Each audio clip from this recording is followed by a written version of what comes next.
Good afternoon, everyone, and welcome to El Tel Cockerel. It's me, Jose, with one of my guests for today, a Spurs diehard TTID, Adrian. How are you this afternoon, Adrian? I'm fine. I should imagine everyone's fine after England's win yesterday. It was good, wasn't it? Last minute winner. What more can you ask for? I think we deserved to win the game overall, although the Dutch give us a bit of a test in the second half. Yeah, I mean, no, but I'm fine. You're fine. I've just been saying to you in the back room, I had other people as well planned to come on, but they're delayed. Right. And regardless of they're delayed, we're going to motor on and carry on with the show. And if we have to revisit some of those, I haven't got many banners, so I've only got three, in fact. So if we have to revisit it, we will do. But say hello to the one and only person in the chat at the moment. I can see made a comment. Ryan And Ryan saying big up to Jose. I'm sure. Excuse me, I'm eating a crisp. I'm sure he means big up Adrian as well. And we have my latest member, Cockney Johnny Vasco, formerly known as Johnny Bethnal Green. Johnny, I hope you're well, sir. If you're like me, Johnny, we got the final we wanted, but we'll wait and see. So, yeah, Adrian, obviously there's nowhere else to start. And you've got Jesse here as well. Look, says afternoon. Yeah, big up Jess. And good afternoon, Jesse. I hope you're well. There's only one place you can really start, Adrian.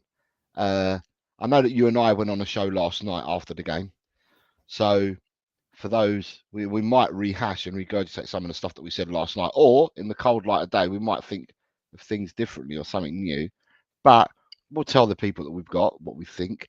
And the first banner is for you, mate, and it was for all the guests, is it coming home?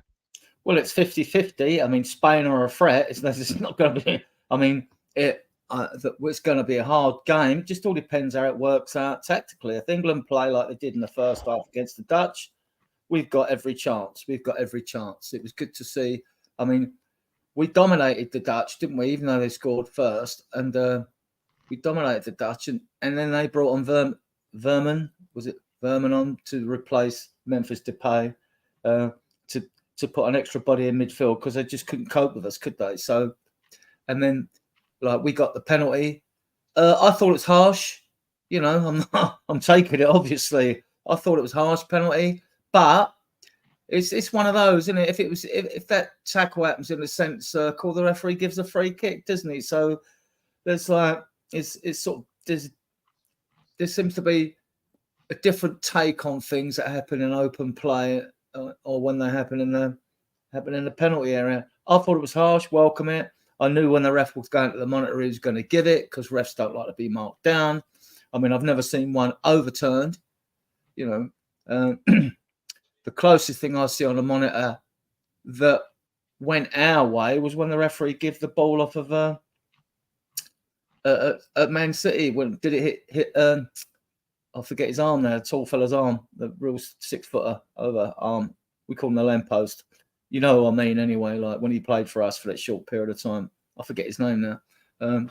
Yeah, did it hit his arm? Did it not hit his arm when we scored that goal? You know, so yeah. I mean, second half, the Dutch did come more into it.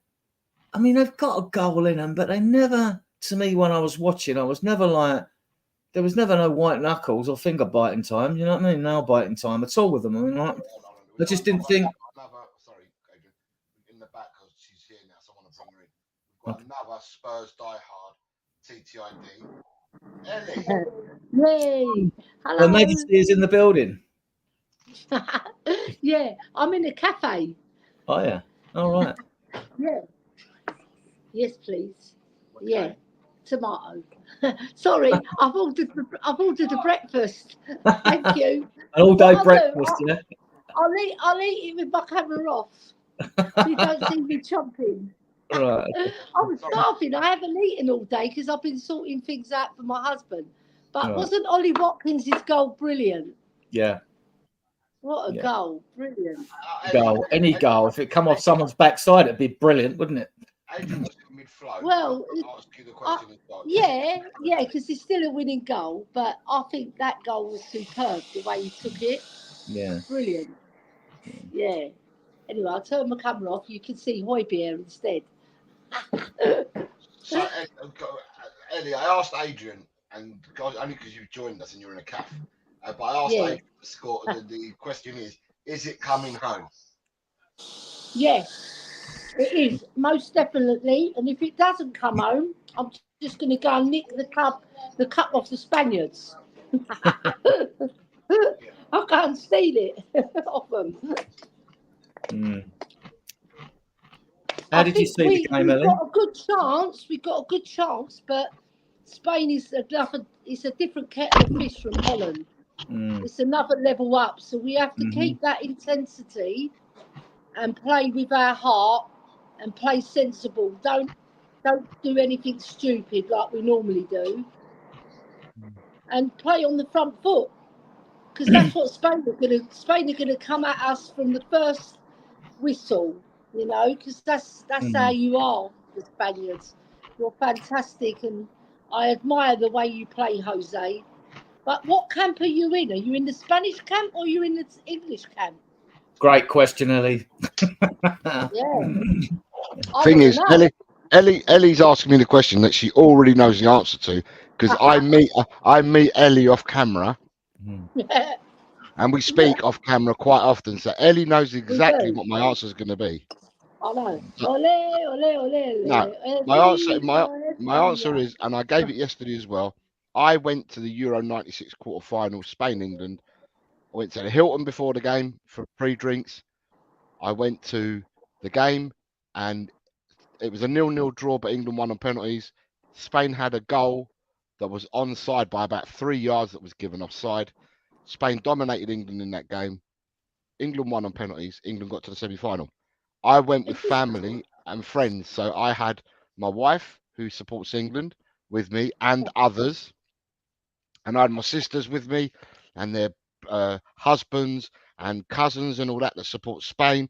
So I went with both. And at the end of the day, we had a party after the game, and I was on a winner because one of the teams is going to win. So I'm going to end up being on a winner. The same will happen to me on Sunday. For those people that have heard me out from the start of the tournament, I called for England-Spain final. It's what I said at the start, and it's what I called. It's what I wanted, and it's what we've now got. And therefore, I'm going to be on a winner, whatever happens on Sunday. So, yeah. Just before we carry on talking about it, I'm only on England's side. Cockney says he's over the moon at the final, which I thought he would be because I've seen him put on Facebook some comments there, so I know that he would be happy with that. He's over the moon with the final. So we've got Spain-England because Johnny, although he's English, he's got Basque in him as well. So he's got Spanish, so he's got an interest in both teams. Wow. Chris Lonnie says, good evening, Jose and Adrian. Looking forward to your knowledge, insight and opinion. You've got people saying hello to each other. Then Scott M is saying, good morning, Jose, Adrian in the chat. I hope everyone is doing well. Good morning, Scott M. I hope you're well, sir. I will, right, I'm going to go through the chat, but I'm going to add Alan because Alan's now arrived. Hi, Alan. I'm just going through the chat. Hey, everybody. Hi, Ellie. Hi, Adrian. Hey, Jose. Doing well. How are you doing? Nice yeah, not bad, not bad. Nice to see you. Well, nice to see Højbjerg as you. That's because I'm tucking into an English breakfast to celebrate last night. Yes. Breakfast because I didn't eat. Okay. Congratulations to England. I had it wrong. I thought that based on how they'd played up till that game, I didn't think they'd win, but they played so much better than they played the whole tournament. I'm going to come to you, Alan, because I just want catching up with the chat because I've got a banner up already and I'm going to ask you the same question. And then you can enlighten us all with your verdict of last night as well. You've got Jessie saying that she was hungover yesterday. So Jessie must have been on a party. Why. She must have been on a party. Well, today it'd be interesting to know how many people actually went to work today because I would have thought a lot of people had a day off today. Not skived it. I thought a lot of people would have booked the day off today, knowing that England were in the semi-finals anyway. So you got Danny. Said there's going to be a public holiday. I'll come to that after. There's going to be a public holiday if England win. Yeah, I'll come to that after. Danny Talk Sports says, smash a like and subscribe, please. Thank you very much, Danny. Ryan G saying, I thought you were steaming on on that short you did last night, Jess. Danny says she didn't seem drunk last night. Gus is saying nobody's stopping Southgate. The fix is in. Ryan G's more or less saying the same again to Jess on Sunday. And she's saying it's when I came off, I had a couple of more bottles. Fair enough. Everyone's entitled to enjoy themselves, Jess. Well done. You've worked hard for it. So my mic's low is what Johnny Vasco said. Yeah, I realised I had my mic up in the air, but I brought it back down now. Scott M's also telling me that my mic was down. Thank you very much. Daniel Coyce is here. He's saying, bring on Sunday. Daniel, I knew that you'd be happy, man, that you're in the final. Well done, Daniel, because I think you're one of the ones, along with many others, that didn't think England would get to the final. But you're there. You're in the final Sunday. Happy days. He's saying, play open against Spain and we'll get battered. He says, we cannot play open football against Spain. Do you want us to get smashed? David Shear. Good evening, David. David's here, says, come on, Spain. He says, morning all. All right, David. Daniel says, love how much that result last night triggered the England haters. David saying, g'day, Jose, Adrian, Queen, Ellie in the chat. So he'd put this in before you'd come on, Alan. Yeah. That's okay. You've got Leo, the Mile High Hotspur. I hope you're well, Leo, out in Colorado. I hope the weather's well and you're well and your family's well, mate. Says, Yes. Yo, my homies, much love to you all. Daniel says, I had no sleep and had to work at 6 a.m. Yeah, but it's only once in a lifetime, Dan, because England don't get to many finals. Once in a lifetime, although they've done it twice now. We've got some more finals than Spain. Have you? Yeah, World ya? Cup final, European, Euro final, 2 Euro finals. Yeah. I think Okay, they're equal. so I might remind you that Spain won the World Cup in 2010, Ellie. We know. Okay, and I just wanted to remind you that any credit. Spain won the Euros in 2008 and 2012, Ellie. And they got to the final in 1984 as well, Ellie. And they're in the final this time. So that's 4 Euros already that have been to finals. How many have England been to? Is this their second one? None. No, second. Yeah, 2. Yeah. So therefore, your comment just now. We won the World Cup as well. Yeah, but so have Spain. But and on foreign soil, may I add, not on home soil. Every title that Spain have won has been on foreign soil. Pulling that one out of the bag. But what I'll say, it's only because you started it. I'm just going to give you the facts back. That's all. Alan. I started, so I'll finish. Right. You've got Audio Artisan saying afternoon chaps in the chat is audio. David Shear is saying I respect the Poms to a point in international sport. The convict blood in me. Ryan G says Spain have won them all, Ellie. Right. So the banner's there. And obviously you're American, Yes. Alan. So is it coming to England or is it going to Spain? Or is it coming? No, I'll ask, is it going to England? That's what I'm going to ask you. I won't, because I'll get pelters from people in the chat otherwise. I think if they can play the way they did yesterday, and I think coupled with, I think Murata might be injured from what I read. He's carrying he like ran, something happened and he got hit by one of the linesmen or something like that, or but Carvajal is coming back if I'm correct for the final. But even still, I think if they can play the way they played yesterday and maybe make some changes, then I think England has a very good chance of winning. They just have to play the way they played yesterday. And I think Ollie Watkins showed that Harry Kane doesn't need to be on the field the entire time, and they're not going to lack for a striker. I think aside from the penalty, I think Harry Kane was kind of ineffectual. He seems to drop deep, but then he's not around when they want to cross into the box. And whereas Ollie Watkins was there when the cross was coming in, I think Cole Palmer in the short time he had. I think he did fantastic. And I do think that Pickford probably could have done a little bit better on the goal.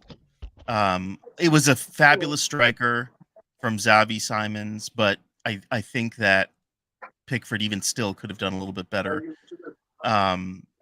So yeah, but I do think that they can win. What's that? Yeah, he could have. I think it was within him to save that. You mean he could have saved it? Yeah, I think he could have saved it. He missed it by about 3 inches. Yeah. Yeah, but it was a rasper of a shot, wasn't it, Adrian? It was a rasper of a shot. Yeah. I thought before that there was. Then I wouldn't have been surprised if a foul was blown up before that, because if you look in the play, the player trod on our defender's foot. Did you see the Declan Rice? On Declan Rice. Yeah, and I thought if he'd blown a foul, but he didn't, he just carried on. I just thought, okay, got to accept it. But to me, that was a foul. No one mentioned it. Mentioned it. But it was a tread on his foot, on the top of his instep as well. It wasn't a kick. It was a tread on his foot. So unless they thought it was accidental coming together, I mean, even VAR didn't pick it up, which surprised me. I don't know if they're allowed to on things like that. I'm not sure what they're allowed to pick up or not. The automatic offside came in quick and disallowed the goal. If we've got that next season in the Premier League, I'll welcome it with open arms. But it was a good shot, as you said, Jose. Oh, it was a rasper. I mean, I think that Alan and Ellie are probably doing Pickford a disservice because that ball travelled, and because the defender was in the way trying to block it initially, Pickford was unsighted to start off with, and then dived to try and get to it. But the ball was travelling at such speed that I don't think he had a chance at all of getting that. Honestly, I don't think he did. Yeah, this team have got a bit of grit about them, haven't they? I mean, I don't think he could save it.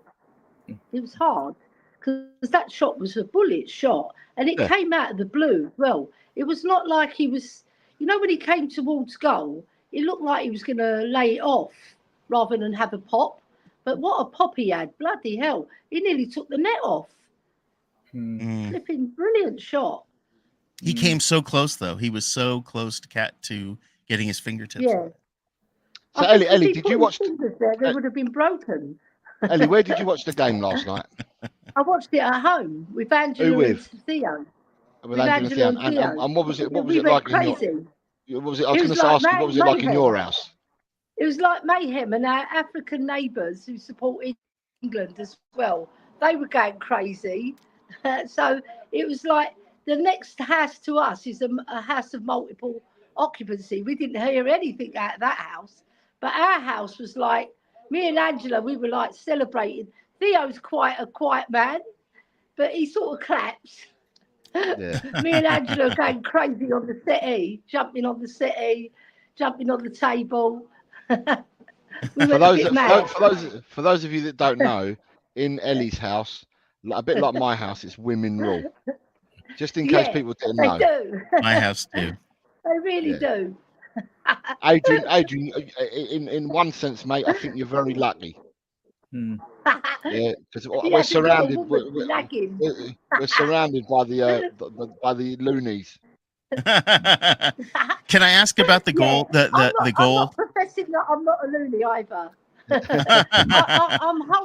I'm a whole loony.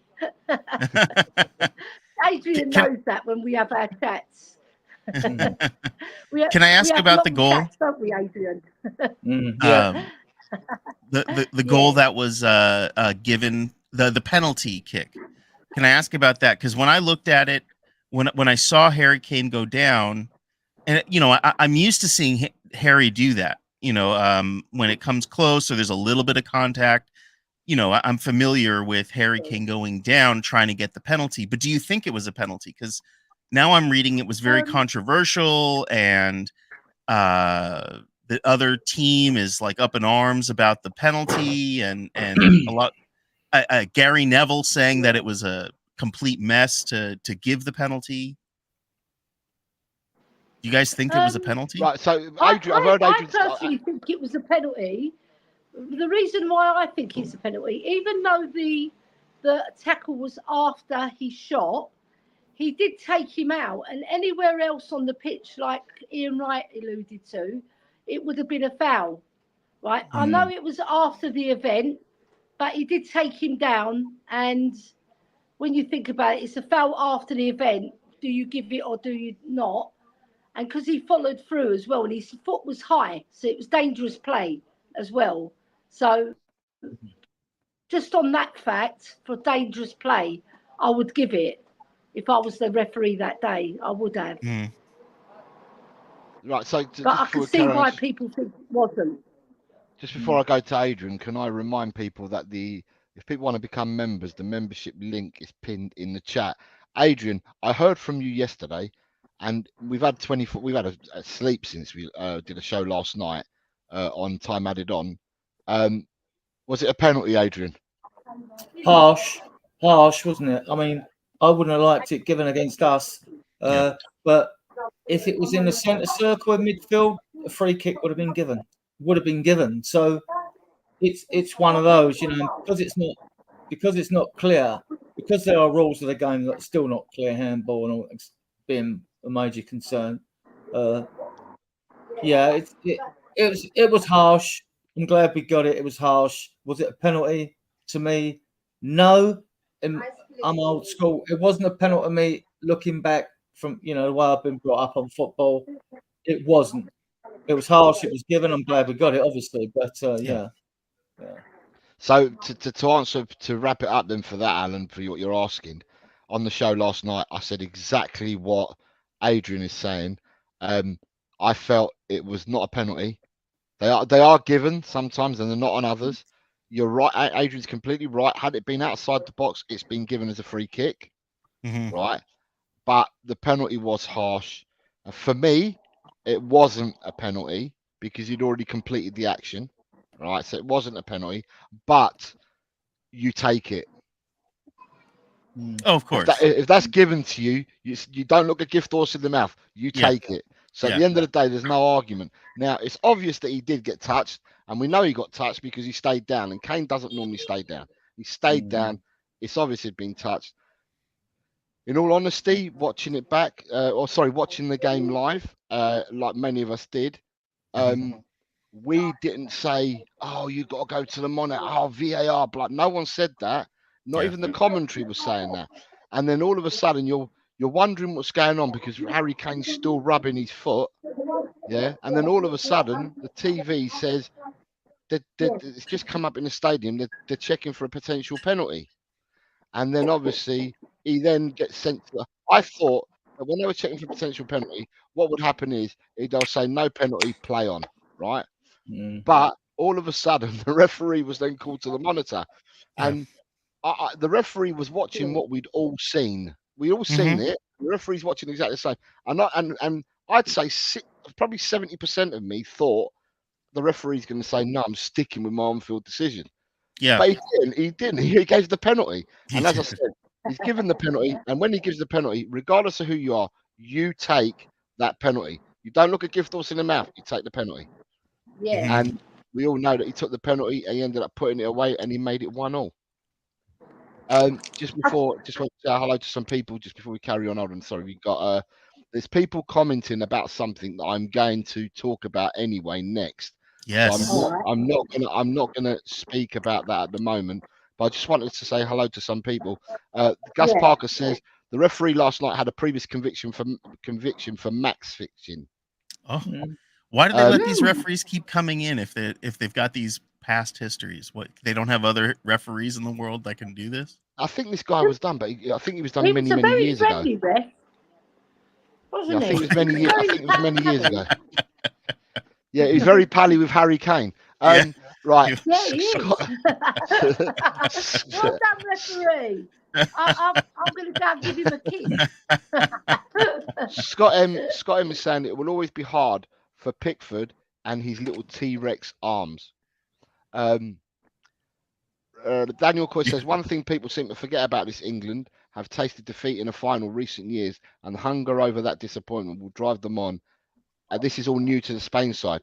I'll comment on Spain in a minute as well. Dekaru's here. Good evening, Dekaru. He says, wishing you English folk Hey, well in the final. Dekaru. I don't mind me some English misery, but enough is enough. You folk better win this now. Yeah. There's some comments that Malhigh's Come on. making, that Leo's making. I'm going to be talking about this in a second. Smash up the likes, people. It helps. Scott M is saying it was a penalty and not surprised to see the GOAT put it away. It's not surprising to see him Come put on, away. Scott Gus M. Parker, Well It was done. a Gus Parker, fantastic penalty. Gus Parker says nobody claimed the pen, yet VAR went and checked. Saka was playing basketball beforehand. Oh, look at this. I've got Dekaru, who's become a YouTube member. Thank you very much, Yay. Dekaru, for joining my clan. And you have got a To Dare To Do membership. So thank you very much. Well done. Daniel Coy says, anyone saying it's not a pen once explained to me Dumfries goes with a straight foot. He knows it's a risk with a follow through. You've got a different part of your body. Good afternoon, Steve D. He's here as well. Says it was a soft penalty, but then most are these days. You take them if it goes your way. Totally agree with you. Totally agree with you, Scott D. Sorry, Steve D. Daniel Coy says people once explained to me why Dumfries is defending that shot when he studs showing he could have easily adjusted his foot. Yeah. You've got Ryan G says, I'll take the penalty every day of the week, whether I think it's a pen or not. It's exactly what we've been saying. Scott Yeah. M says, I don't see how we can let people go in high studs so recklessly. In a hype, good That's afternoon, right. in a hype. In a hype's here as well. Good afternoon, mate. Says, All in the height. interferes with the shooting action, so it's a pen. But often these aren't given. Daniel Coy says, big up the ref and big up Ivan Toney for giving him a bribe. Cockney Johnny Vasco says, dodgy ref, he turned whistleblower to get off. I love that Smithy's here. name. Smithy's here saying big up all. Smithy's saying. Right, what I was going to say, I was going to add to the point that's been made about it's coming home. What I will say to people is Spain were not expected to get to a final this time round back in Spain. Back in Spain, they felt that De La Fuente was building more for a challenge at the World Cup. That it was too early for them to get to the finals now. And that. So Spain, in many respects, although they have a really good side, Spain have exceeded their expectations of making a final. There's no doubt. There's no doubt on the eye test, right? It's factual that Spain have been the best side. There's no doubt that Spain has scored the most goals in the competition, 100%. Right? And that that's all in the eyes and that's facts. But Sunday is an equaliser because Sunday is a one-off game. It's who turns up and who's got the will, the desire, and the best game plan on Sunday wins the final. Isn't it who scores the most goals? Yeah, but that will come if you've got will and desire and you've got the best game plan. I don't know if the Spanish manager's got any, if he's going to go with the team he picked last time out. I don't know. I mean, I don't know. I mean, my main concentration has been on the England team, and I'm just curious to see whether, I mean, I would start Shaw because he might last 60, 70 minutes and then take him off. I'd just use him till he runs out of gas rather than start Trippier because he gives us balance. Others say start Trippier. Fair enough. I'm happy with both of them. Although Trippier tends to cut in on his right foot when he gets forward because he's right-footed. Yeah, he's a right winger, isn't he? He's a right back, sorry. Yeah, and then you can you can crowd the midfield. But what was particularly good about our midfield, it actually looked to function, was that Foden had his best game so far in an England shirt, hit the post, didn't he? And that would have been a terrific goal if that had gone in. And he had chances, and Bellingham was good as well. I'd still prefer. I mean, if it was down to me, I'd get pelters for it.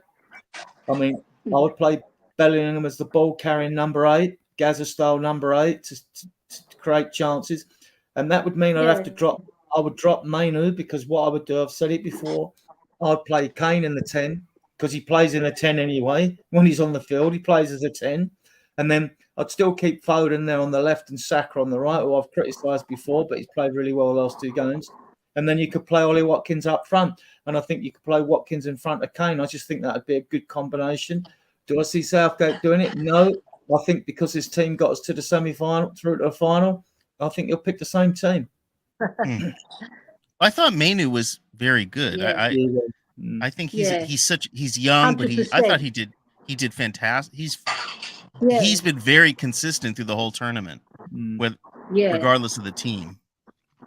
Yeah. Yeah, when he's come on, I think Mainu has got the potential of being just as good as Bellingham. Mm-hmm. I really do. I think he's got all the skill. He drops his shoulder and he leaves them for dead, like they're not there. Yeah, and I just think he's got so much more to give. Like as he gets more experience, because he's only young, remember, and he's only really broken into the Manchester United team this season.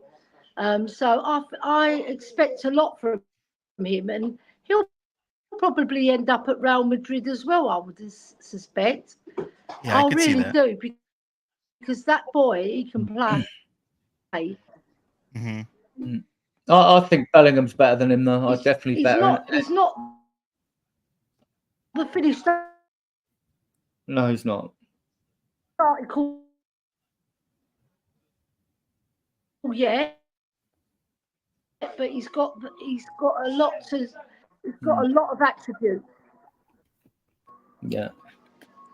Yeah, when you're that age, if you get most decisions. Him and Eze. He reminds me of Eze because he's very cool and calm and collected on the ball and his distribution. And it's a shame we haven't seen more of it. Because Mainu's getting in front of him, isn't he? Mainu, doesn't it? Otherwise, he would play Eze in.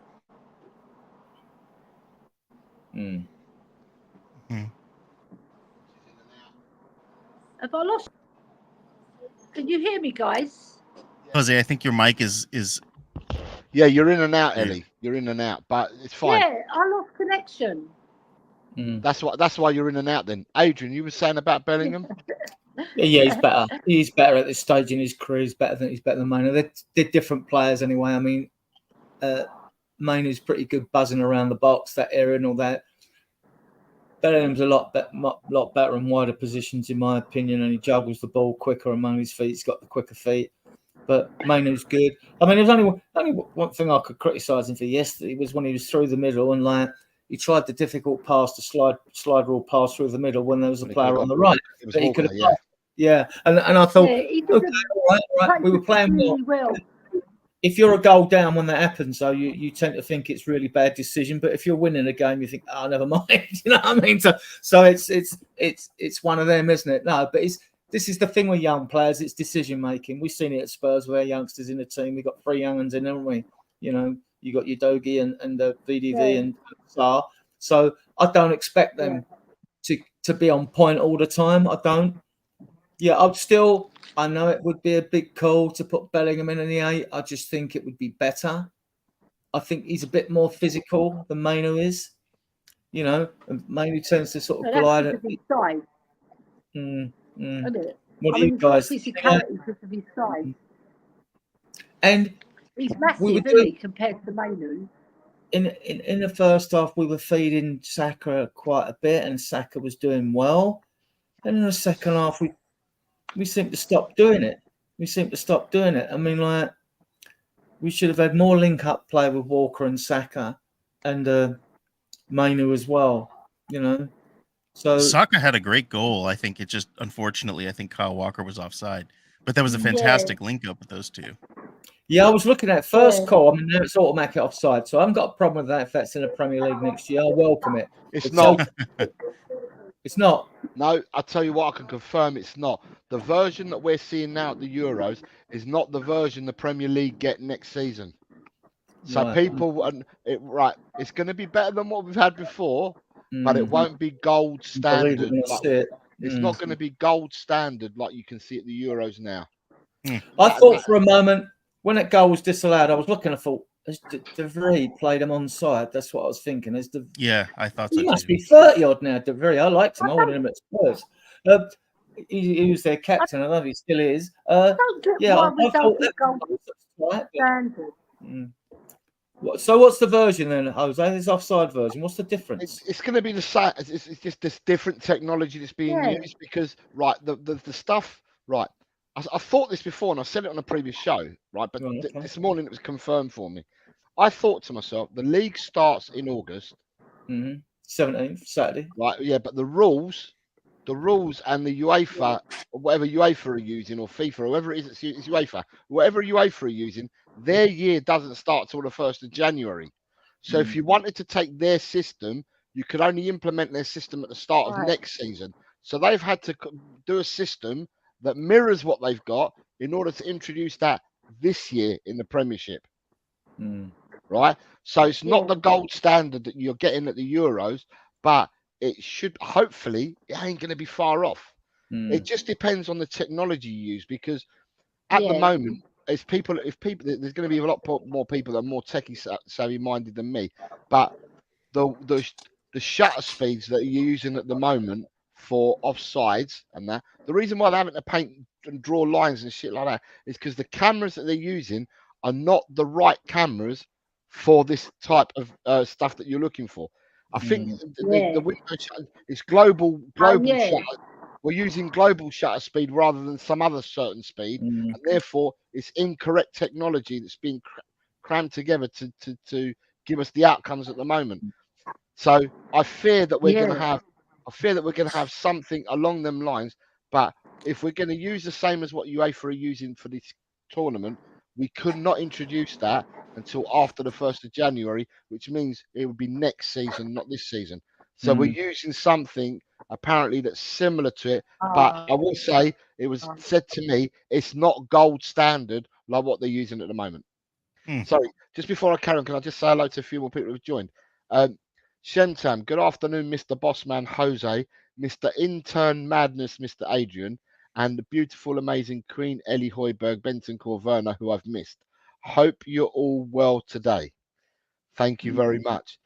Daniel Coy says, best teams don't always win the tournament. Ask Portugal in 2016. Gus Parker, Spain looked the most balanced team. England are overhyped and shocking, but the best team doesn't always win. Foden or Kane or both score in an England win. Dekaru says, as an outsider, this is the first time I've actually seen some real metal in the English team. England has always seemed soft, but this team looks good. Not the best, but the best in a long time. Yeah, they definitely were. Smithy's telling someone it's his birthday month. When's that, Smithy? Is that when Leo comes over? Daniel Coy says, "No, I'm not dropping mine." I think this might be a comment that after you made some suggestions, Adrian. It says, "No, I'm not dropping mine. Are you nuts? He's been one of our best players in the last couple of games." Scott M says, "I think the only lineup question is if he starts Luke Shaw or not. Trippier struggled playing on the left." Definitely. Gus Parker is all about Bellingham is pure hype. No. We've got Donna Cullen saying Wagwan Jose and Wagwan Mr. Schroker, Calimera Miss Aglia, and she hasn't got quite round to you yet, Alan. That's okay. Daniel Coy says, imagine being one of the most consistent players these last couple of games in Minu and has a reward, you drop him for the final. No chance. No, I mean, the only reason I said that is if you want to incorporate Ollie Watkins in the side, then you would have to push Bellingham back as a number 8. Therefore, Manu would have to take it up. I mean, would I like to see it? I wouldn't mind seeing it. I wouldn't mind like to seeing it for the first half or so, you know. But Manu's played well enough to keep his place. It's just I'm just theorising. If you want Watkins in the side, you're not going to drop Kane. He's got 3 goals now. He's top scorer. So third top scorer. Third top scorer then. Okay, yeah. Fine. So because he's got 3 goals and no assists, Kane, so he's third on the list. Gakpo's got 3 goals and 1 assist in his second. Yeah, Olmo has 3 goals and 2 assists and is top. If they stop it now, Olmo gets the prize. Mm-hmm. Isn't Kane close to Alan Shearer in the Euros? Is what? Sorry. Isn't he close to breaking a record He's something got in the Euros. Kane's broken all the records. Kane's got the most goals in knockout football, in knockout goals in the European Championships. He broke that record last night by scoring.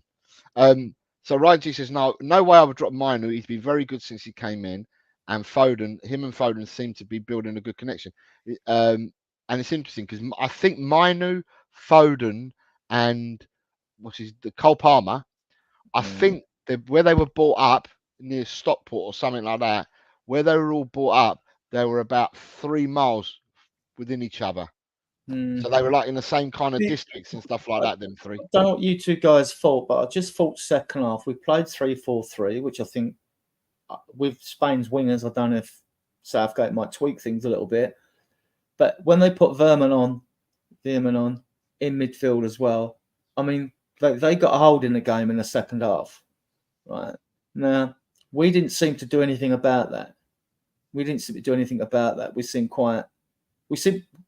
to be a bit lax at 1-1. I thought we were, we could have put a bit more effort in. So we seem to lose the midfield battle. What did you guys think? What did you think, Jose? I think England played within themselves in the second half. Yeah, I mean, I said this last night, Adrian, and I'll say it again, that the Memphis Depay, I don't know what he's doing in the Dutch team, and I don't know why he leads the Dutch team, because he's egocentric and always been about himself and not about the team around him. Hence why he hasn't fared well at all the clubs he's been to, because it's all about him. And I was shocked because I thought against England he would have started Wout Weghorst or done something different, but not Depay. The minute that I saw Depay was on the team sheet yesterday, I thought, right, England got a great chance here, because Depay ain't going to do much because he's all about himself, not a team player. Now, he was absolutely injured. But he was absolutely shocking. Did nothing at all in the game, and I think it fell in the Dutch laps that he was injured. Had he not been injured, Koeman wouldn't have made that call. All right, Koeman would not have taken him off. If you're taking him off, you might have taken him off in the last 10 minutes or so, but he would have kept and he would have played, and the game would have been England's far easier than what it ended up being had Depay stayed on the pitch. But he was forced to make a change, and with the change that he made, he brought a midfielder on to tighten up that midfield. And I thought in the second half, England didn't chase it, and they didn't have to. I thought England played within themselves. I felt the Dutch had more of the ball in the second half, but I don't think that they were penetrating with the ball. I don't think that they did enough to concern England when they had possession. And they haven't got the strength in depth, have they? I mean, you bring in Weghorst on. I mean, like, I'm not a fan of him anyway. What I've seen of him in the Premier League, I don't think he's just a big guy in the middle, basically. Gives away quite a few free kicks as well. He does throw himself about.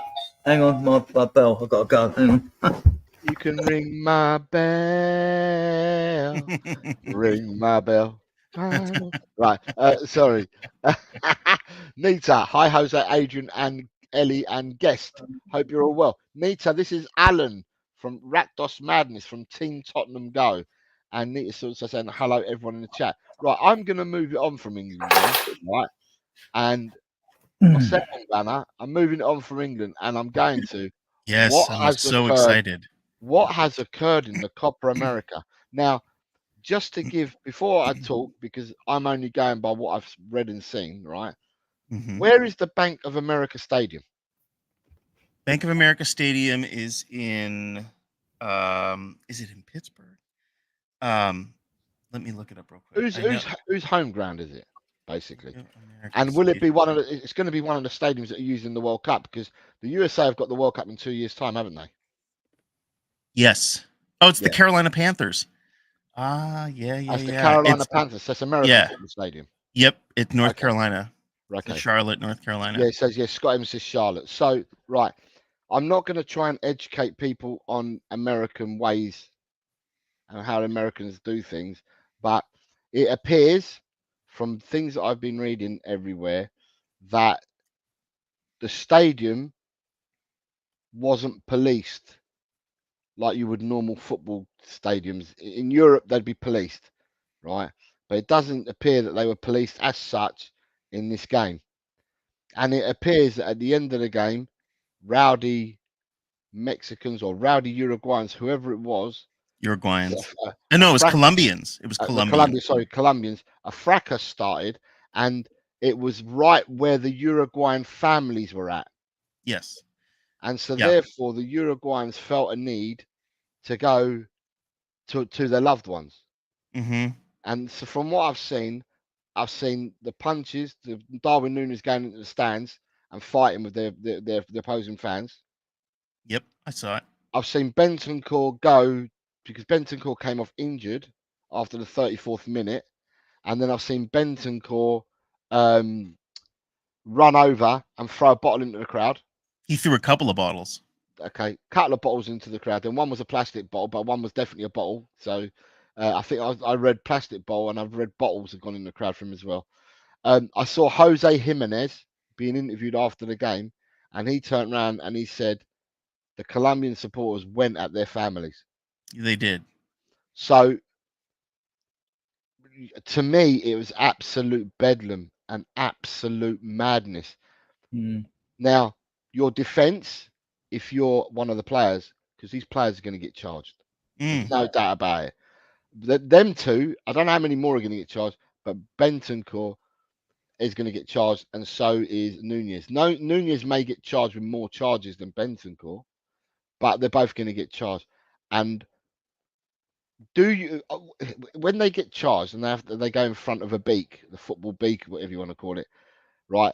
What are they going to turn around and say? Is their defense going to be exactly what I've just said, that they felt that their families' lives were in danger? And is that sufficient to lower or to nil any punishment that's going to be served their way? What do you guys think? Well, I mean, first things first, in the UK, I don't know if it's the same in America, but even if I invite you into my house or a place of work or a football stadium, the owner or proprietor, right, owes you due care, right? And it's responsible for your safety. Yeah. So whoever owns that stadium, they're obviously going to take the hit from somewhere, from some organisation out in America. If they don't, something's wrong. It's a shame because, like, now other stadiums will have to follow suit now. And I know in America, if you were going to America as a UK citizen, if you got a criminal record, you wouldn't be allowed in the country, all depending on what it is. So if these players are charged, will they be allowed back in the World Cup? You know, so if they're given a criminal record, I mean, I don't know.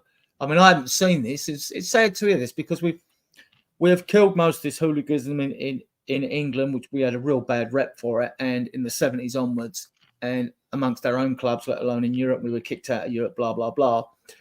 The only play with a cultural sort of revolution, non-hooliganism revolution hasn't seemed to spread. It seems to be more Eastern European countries who are more prejudiced and racist than others. You know, talk about Soviet Union and the old Eastern Bloc, you know. Although we know you do see mental scenes when Greece and Turkey play their games against rivals. When two rivals meet, it gets mental. But that's the excitable Mediterraneans for you, you know.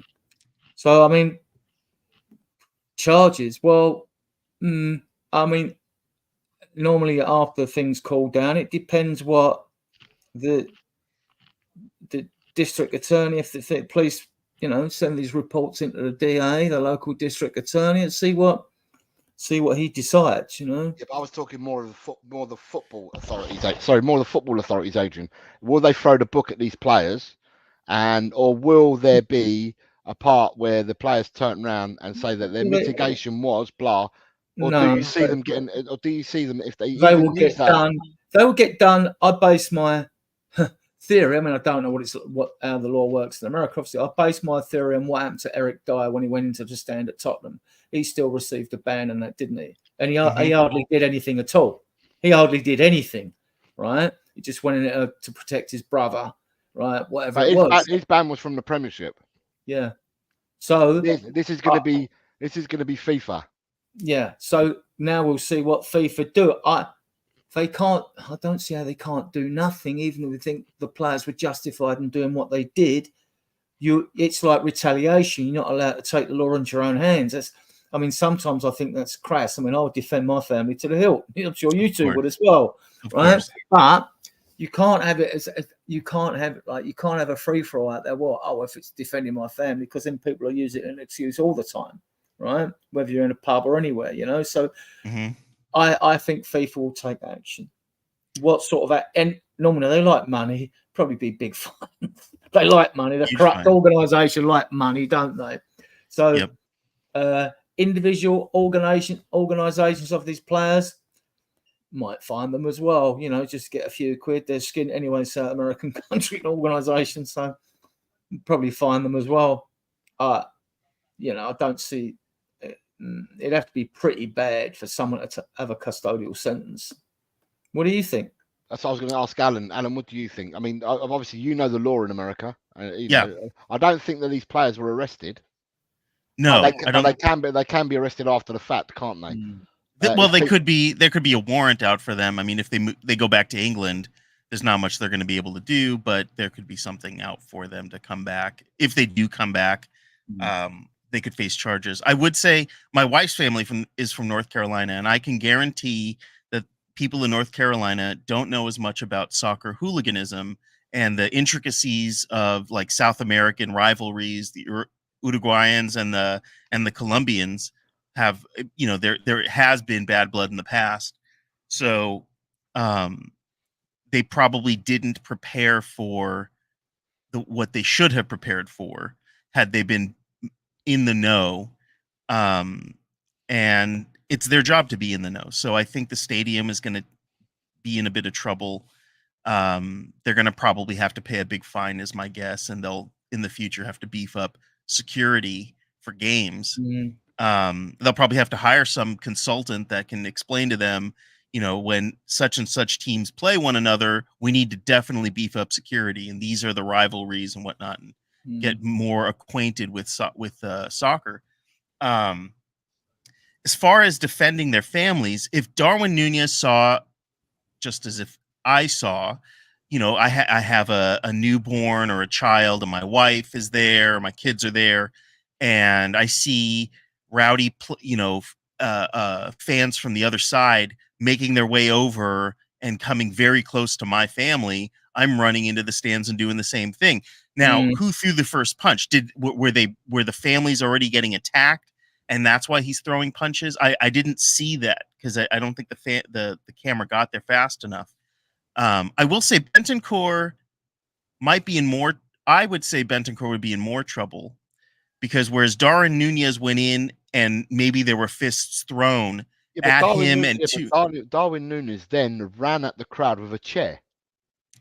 He came back with a chair, right? Yeah, he came back with a chair and he ran at the crowd with a chair and he threw the chair and the chair hit the board. Threw the chair.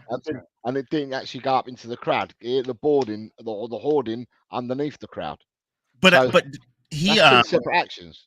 Bentancur threw a glass bottle. From what I read, it was a glass bottle that he threw that hit, water bottle. And a water bottle. The glass bottle actually hit someone and it hurt them, and that is criminal. That he could be up on criminal charges for that. Darwin Núñez threw a chair that didn't hit anybody. But he threw punches. He did throw punches. He did throw punches, and that's an action. The question will be: Adrian, have you not seen none of this, mate?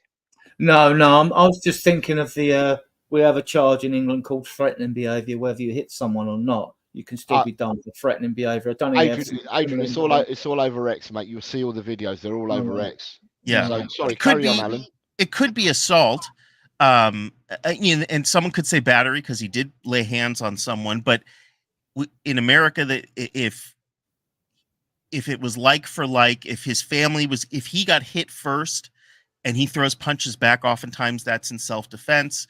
It's just the question is who is the aggressor, and what would a reasonable person do in a similar situation?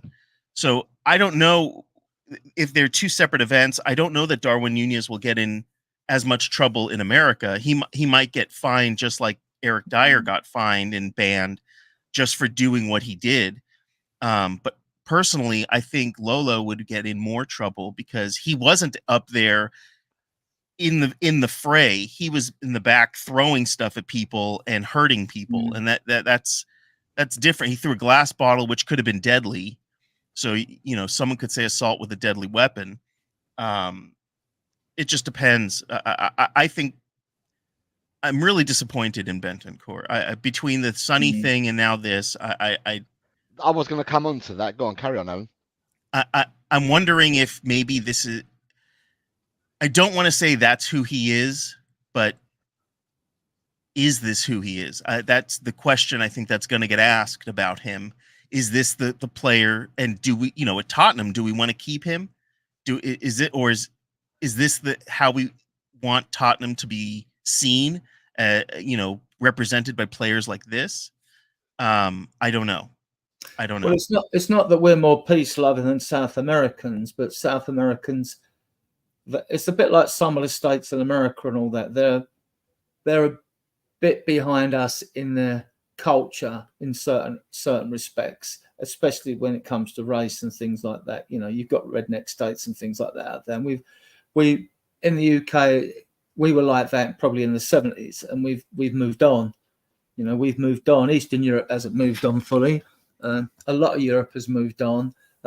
In South America, you see it with the football hooliganism. You see the violence when Boca Juniors are playing their rivals or whatever it is. It's mental. It's absolutely mental out there. People have been killed at football matches and stuff. And their culture, it just needs to progress. It just needs to progress. And like some areas of the States need to progress further. You have more freedom of speech than we have, which I envy in some ways. But then,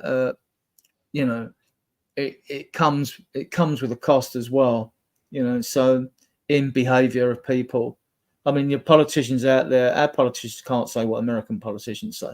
We just can't come out with that sort of stuff, right? It'd be mental, right? So why not? We had Boris. I liked Boris. I liked him. But Boris made the most faux pas out of everyone I know. Because he would say things, and I think he played on it a bit like Reagan with Boris. People should. What an intelligent man! He spoke classical Greek. He was the editor of The Spectator, right? He went through uni and everything else. Like, he wasn't dumb, and people call him a bumbling buffoon. You get these people, their minds are so overactive, they think so quickly that they sort of stutter and things come out of their mouths in a sort of a ramshackle way because like they think so fast. And you remember everyone like Ronald Reagan, he used to like stumble and mumble. But he was no fool. He was governor of California and all that. You don't get that high in politics if you're an idiot. Or the people around here, they put you there, right? They don't do that if you're an idiot, So president. Starmer now. Let's hope he does a good job, Keir Starmer here now. But whereas he comes across as the total opposite. You wouldn't exactly invite him to a dinner party for a sparkling conversation. Let's get away from politics. Okay. So before we carry on with this, Leo says, Ryan, here in the US, we're allowed to drink at our seats, and that always sparks off drama in the heat of the moment. When Mexico played Uruguay last month here in Denver, there were tons of fights, and Leo went to the game, right? I know Leo was at this game because he did a vlog on this. So that's what Leo's commenting there. There are, and it's in all sports. I go to football games here, and I think it is because we sell. You can drink at your. I guess you can't. Are you not allowed to drink at your seat in England? Not at football matches. If there's rugby at the stadium, concerts, everything, any other sport you can think of, they can take drink to their seats at Spurs Stadium, but not football. Football is not. Hold on, but in rugby, if they're playing at Twickenham or they're playing at the Stoop and places like that, they drink in the stands, don't they? Yeah, or not? Because I thought they did. Yeah, they did. I went to a rugby match at Spurs. You could take your drinks. I went to American football at Spurs. You could take your drink. I think it's just football, soccer as it's called. It's just football that you can't drink at your seats in this country. Interesting, because I know, here you can drink at your seat, as Leo is pointing out, and it does contribute to more fights. I think, unfortunately, it's a good source of revenue. Spurs make £1 million a game on booze and pies. And they would love to see the rule relaxed, because when you're at the bar and you got quick service at Spurs, glasses get filled from the bottom. When you're at the bar, if you're thinking, oh, I'll have another pint, but it's 20 minutes to kick off, I don't want to down it in one. If you could take your drink to the seat, I think they would sell more beer, to be honest. I think fantastic. Let's have a match. Let's introduce beer and let's invite North London Derby. Let's invite Millwall round. Let's invite Millwall round and have beers at our seats. Yeah, Yes, that's a great idea, Tottenham. let's go taps at the seat at your seat to fill your glass up from the bottom and charge you, right? Scott M says Charlotte isn't a stadium that they will use in the World Cup.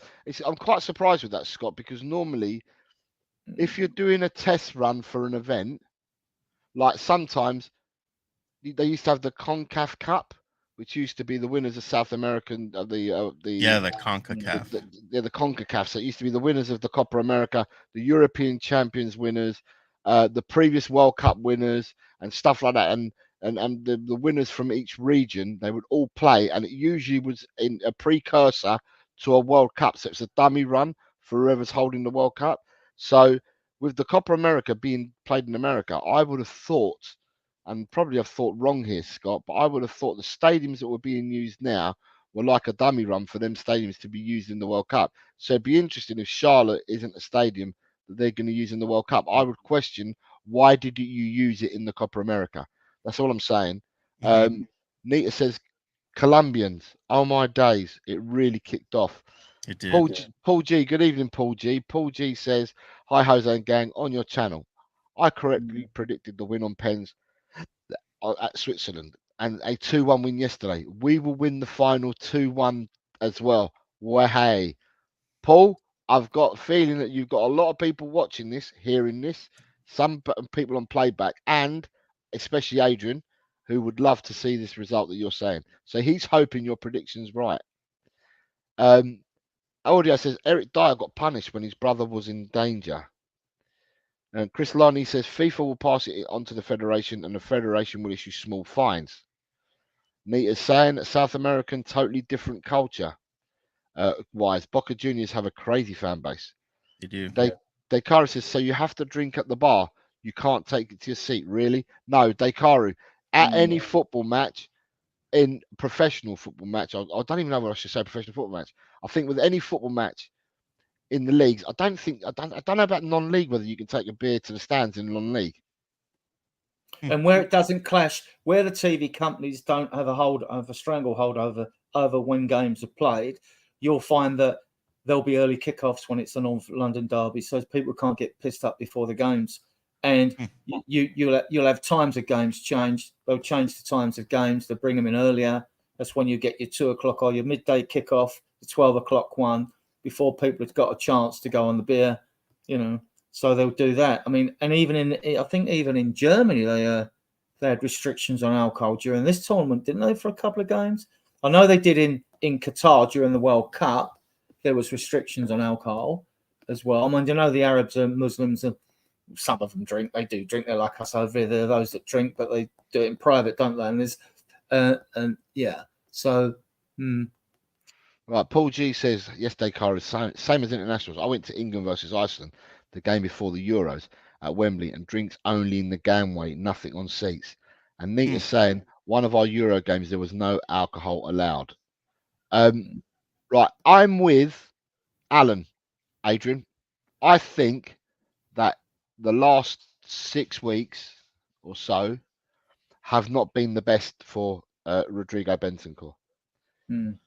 Right now, I don't think he's hit the mental button, right, and he wants out.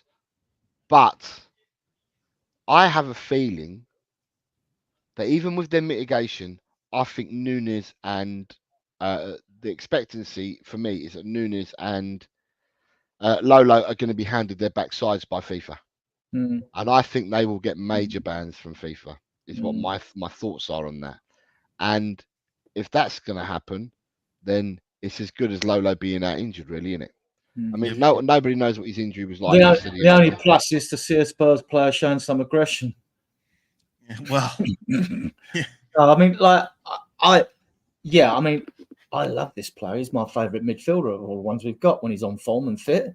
He'd be my first pick. I'd pick him above Madison, Sarr, and Basuma.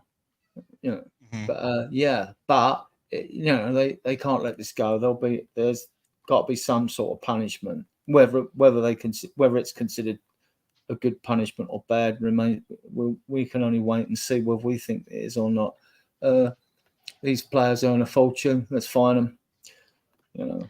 I don't think they're going to get fined. I actually feel that there are bans going to be put in place. That's what my belief is. That they're going to ban these players. International bans you're talking about, yeah. Clubs won't do nothing for them. There probably has to be a precedent set.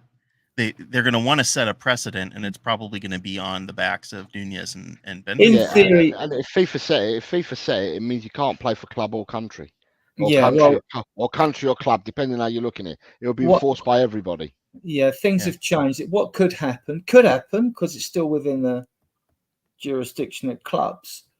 In the old days, the fact that they were nowhere near their clubs, you could still be done for bringing your club into disrepute. We don't see much of the disrepute rule being used much nowadays. Clubs tend to let, if incidents happen outside the club, they let the authorities where the incident occurred deal with them. So I think, as you're right, Ozzy, I think the federations will deal with it. They may they'll definitely fine them. Fine because they'll want to get money, and they always do that. It's like courts always prefer to fine people rather than send them to prison. Yeah, they'll definitely be fine, and they may receive international bans. But I think they're going to. Are you thinking along the same lines as me, Alan? That they're going to get bans, and the bans will be both international and club. Yeah, I think so. And personally, I feel like what Bentancur did was criminally worse. Can I just say, I'm going to come to you on that now, because Just a Harmless Potato said, right, good afternoon, good evening, Just a Harmless Potato, or good morning, says there are restrictions in German on high-risk games like England versus Serbia, for example. Then he says, Nunez will get a huge ban, has to. Unbelievable scenes. If you hold on a second, Just a Harmless Potato, Alan's going to explain what he was saying just earlier, because obviously Alan's in America as well, and that's where it actually happened. Ronnie says, I want Bentancur gone from my club. Nita says, I read Bentancur picked up an injury in the game. Is that so? Yes, he did pick up an injury in the 34th minute, but nobody knows and nobody's come out to say how bad it was. He was good enough to run and throw bottles at the end of the game. Yeah, I was just about to say that. It wasn't his arm. Yeah, whether that was adrenaline because it was his family being attacked, don't know. So Daniel Coyes is saying, no, I'm not having that. Sorry, aggression throwing glass bottles into a crowd that could have hurt a fan who was not even involved is effing disgraceful. Sell him, he's effing embarrassing. Colin Blackshaw, good afternoon, gents. Good afternoon, Colin. I hope you're well, sir. Daniel Coyes is now, get him out of my club. He's an effing joke. Ronnie says, Nita, yes, he went off injured, but who cares about his injury? That's the second bad thing he's done recently. And then it's a few people that are talking to us. Alan, sorry, please continue with what you were saying. So just to enlighten you, Just a Harmless Potato, go again, Alan, because you saw a lot of this yesterday, didn't you? I did, and I guess when it comes to fights, you know, I don't think the cameras got there fast enough to see and I don't know what Nunez's family looks like, but if he saw, you know, if I saw rowdy fans on top of my wife and children, I would be up there and I would do exactly the same thing. And in America, I think we would also see it that way in defense of the family. You know, he threw a chair later on. It didn't hit anybody. Whereas Bentancur didn't. He was throwing bottles, which hit a random person and did hurt them. The glass bottle did. I don't know if the guy got a concussion or not, but he definitely was bloodied and he definitely was hurt. And then he threw a water bottle afterwards. So that could hit anybody. To me, that's a bigger problem than Nunez being up there front and center defending his family. That's my personal opinion. I think that if anyone, you know, at least in America, I think criminally, Bentancur could be looking at some charges for what he did. If the guy wants to press charges, even if they don't, the district attorney might bring charges against him for doing stuff like that. Anybody else, if I pick up a glass bottle and throw it and I hit somebody, they're coming after me. So I think there might be problems for Bentancur. I question his mental state between what he said about Son and now with that type of aggression. I don't know who he is anymore. I really don't. And I can at least respect what Nunez did if it is true that his family was put in imminent danger and he went to go defend his family. I can at least respect that. I have no respect for just throwing bottles into the stadium just to to hurt somebody. We don't know his state of mind. He might have just lost it, and in the frenzy of everything that was happening and fear for his family's safety, he's done things he shouldn't have done. So he should be punished. But, but there are also mitigating circumstances. He's lost it. All right, he's thrown random items at random people that might not have been near his family. Yeah, I'm not going to make excuses for him. That he may explain by just saying, well, once I was involved and all these other fans were having a fighting and all that, he just threw him in some ways as a defense to try and stop things from happening. But like what he's done is wrong, so he's going to have to take a hit, and he's not going to be kicked out of Spurs, is he? But it'll take a fine and probably an international ban. I think that'll be it. I don't see. That's what I'm thinking.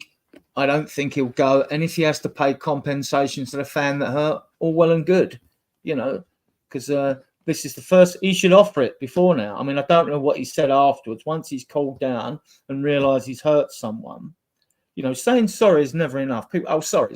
They'll say sorry. No. Sorry doesn't prove a thing. Redemption, changing your ways, proves a thing. Sorry is a lame excuse. Sorry about that. Sorry. Yeah, don't mean a thing, right?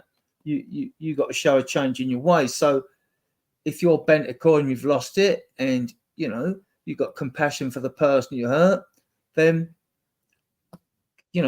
reach out to them, do the right thing, apologize, reach out to them, maybe sweeten them with some dosh or whatever, but reach out to them. I mean, Colombia also should they will most likely get some sort of penalty because their fans are the ones who were the aggressors initially, which is what sparked the Uruguayans to go in defense of their family. Again, if that's the narrative and it's correct, I would assume that Colombia would be somewhat culpable for it, just as the Bank of America Stadium is culpable for it, because there should have been more guards and security there to keep that separate, and to keep them. Maybe there would needed to be a division between the two instead of being so close together. It's never a good idea to put Raiders fans next to anybody. So but I do think that what Lolo did, side by side to what Nunez did, I still think what Lolo did was worse, personally. Well, over here now, we tend to send people off if they make racist remarks like he has done.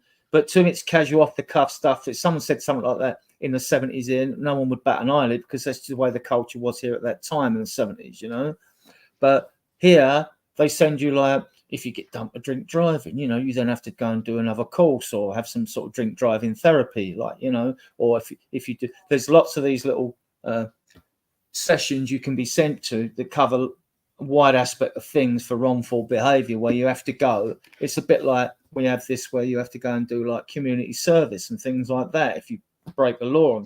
So I don't know if you've got that in the States or whatever, or if there's things where you have to go like to have therapy forced upon you. Here's some footage, right? And this is. Isso dá confusão no gramado, ó. This Suárez is, e Borra. A confusão começou com Suárez e Borra e depois veio a galera para se meter, né? Aí o James Rodrigues foi lá falar com o Suárez. Ah, não, era o Uribe, desculpa. Isso dá confusão no gramado. There he goes. He's trying to bite the player. I don't know if you saw that. Trying to bite another player. Is that Suárez trying to bite? Suárez biting the Colombian player. So look, Suárez is there, right? He goes up to the Colombian player. Watch him carefully, right? Watch. Isso dá Look. Confusão no gramado, ó. He's trying to bite him on the neck. I think he's a vampire, and he's always biting people, isn't he? Yeah, he's the cannibal. He's hungry for human flesh. Right, hold on, let me see if I can see any more, because people are saying they haven't seen the Bentancur stuff. So that's James Rodriguez. I'm trying to see if there's any. Bentancur just says here. about his injury. All right. Yeah, I don't think it's enough just to fine these players or ban them. I think they need to be sat down and receive some sort of a. Here we go. Here it is. Instruction. Bentancur and Nunez. There we go. Yeah, you see he's throwing stuff from behind.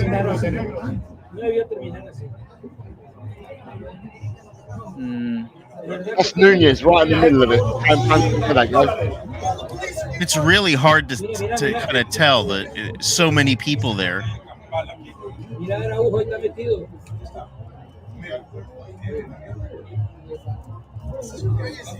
And you really can't have two rival club fans next to one another like that. You really can't.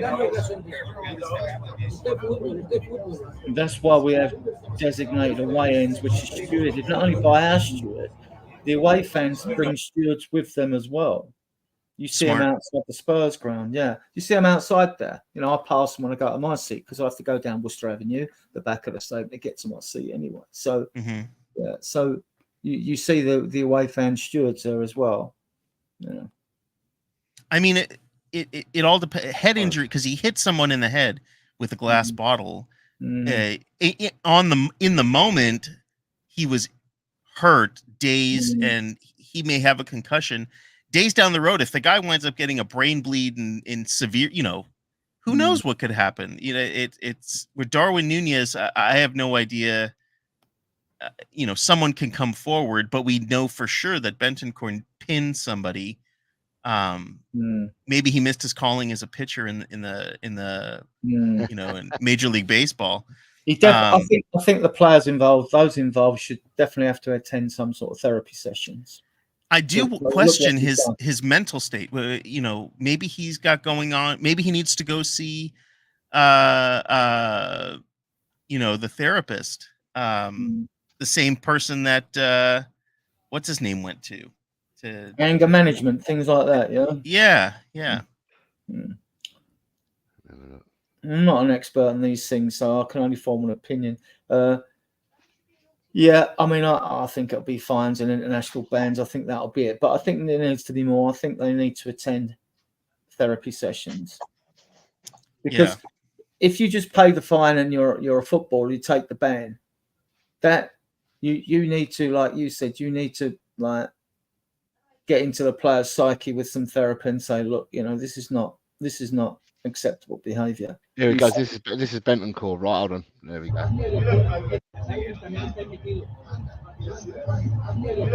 Right, it's Bentancur's there in the red. He's just thrown the bottle. There, stepping back.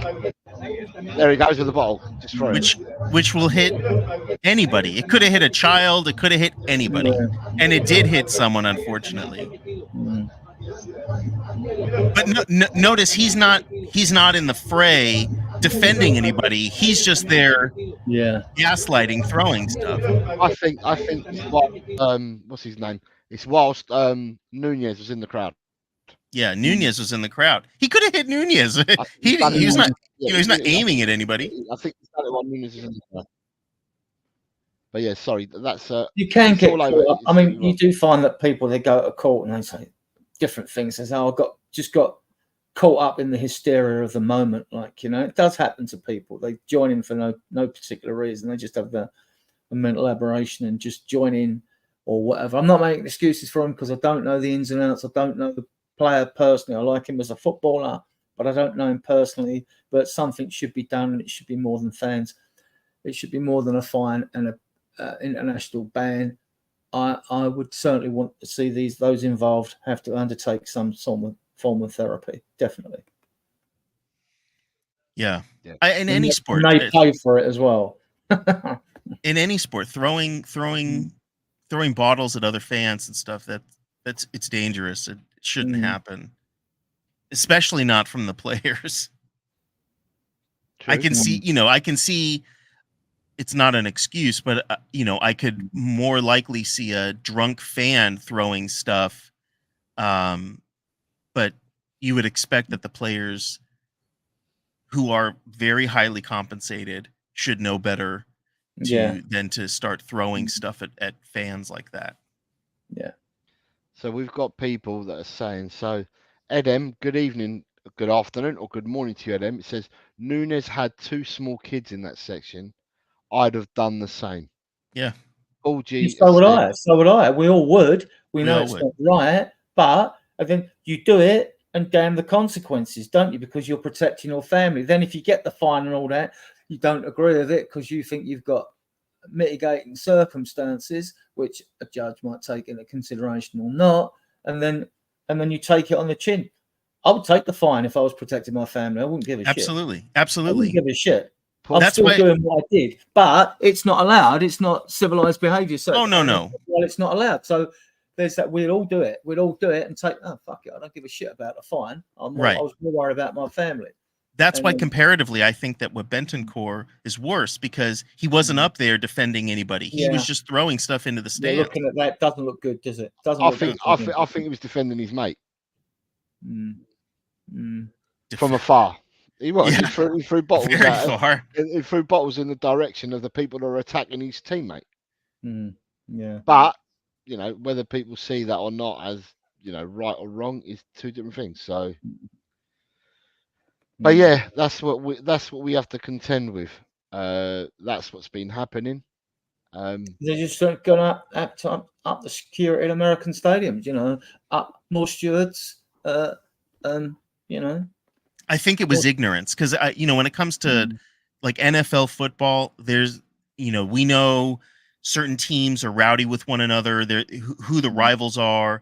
You don't, and they beef up security.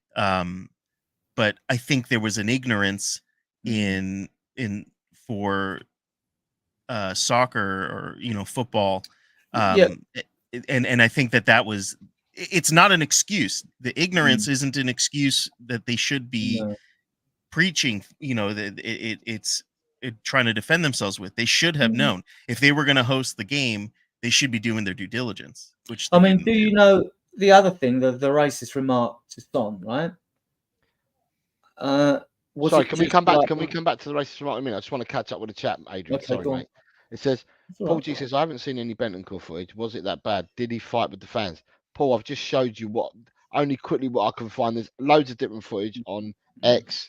There's footage from another angle which shows Darwin going in. It's from pitch side rather than from the top of the stadium, because the one that I've just showed you now was top of the stadium. But you've got footage from pitch side on Darwin going in, which is clearer.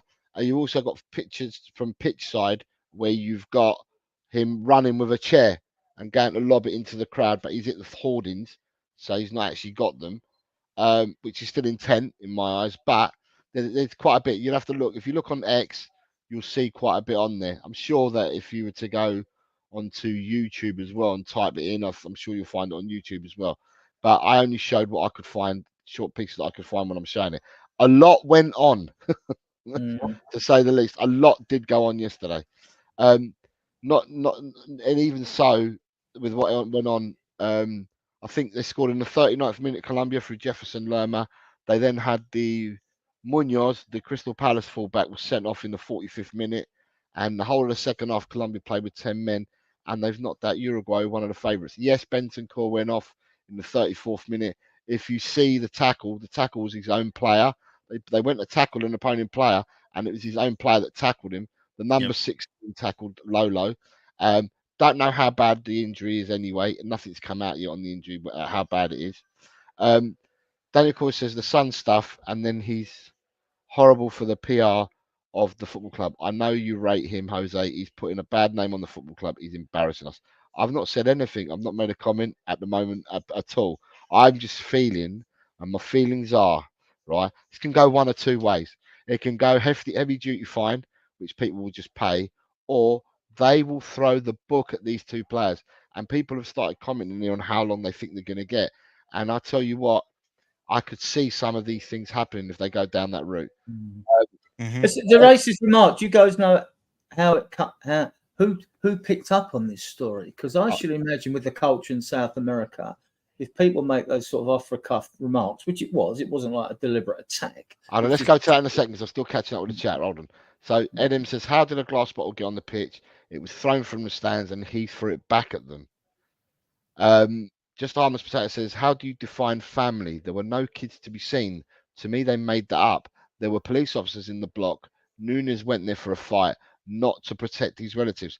If you see it from the pitch side, I think what had happened is the Colombians were on the left-hand side and the family and the Uruguayans were on the right. By the time it had all started, before Nunes had got on there, the attacks and the squash had already happened.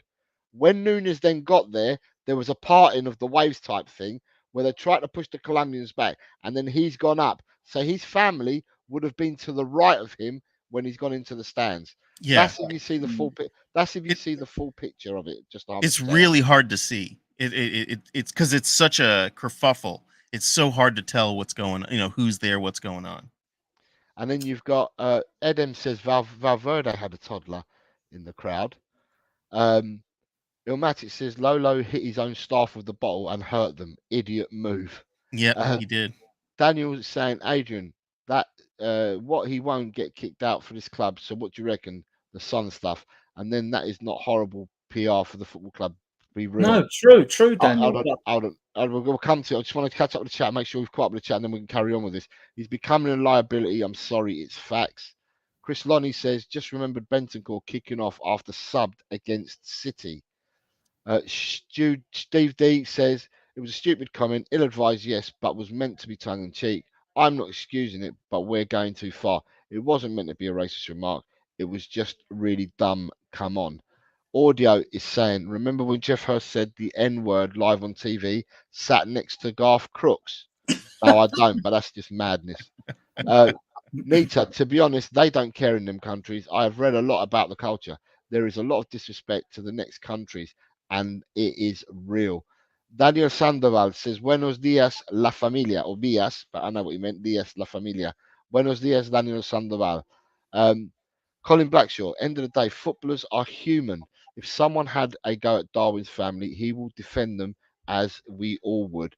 Ilmatic's comment is, I'm sure Angie's stupefied by Bentancur's actions. A damn grown man throwing a bottle randomly in the crowd.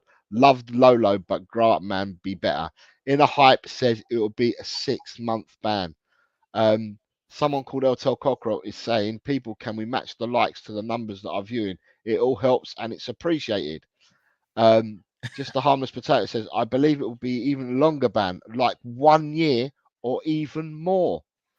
Cantona was banned for 9 months, if I remember correctly. He was banned by the FA. This is FIFA, but I understand what you're saying. Inner Hype says they all just wanted to fight because they're sore losers. Ooh. Oh wow. Pramvat, good. It's evening time for Pramvat. Very evening time. It's like 21, 22. It's 10 o'clock in the evening. He says Zerky to Man United. Here we go. Done by Fabrizio, guys. Good luck to you. I hope he plays well for you. I hope he plays as well as what your number 9 plays for you. What's his name? Hoyland. I hope he's as good a signing as Hoyland for you. Right. Chris Lonnie says, Common Bowl, no place for tolerance and violence on or off the field. We invite everyone to pour all passion into cheering on their teams and having an unforgettable party. Chris Lonnie then says, them Colombians will party. Ed M says the family were there, and we've got Vindaloo who's popped in and says big up to you, Vindaloo. And can I remind people, just before we go back to Adrian on the Bentancur, is that there are memberships on the membership link is pinned to the chat, and Dekaru has become a member today. Anyone else wishing to do so, you're more than welcome. Adrian, I'm back to you with what you were talking about. I was curious to know when this story broke, who broke it? Was it Western media? Because I think that remark, even though it's wrong, would just be an off-the-cuff remark in South America because of the way their culture is. Like if someone had said something, I remember watching some of the programs we had in the 70s now, Mind Your Language, things like that. Of Hot Mum and you had other programs, Love Thy Neighbor, right?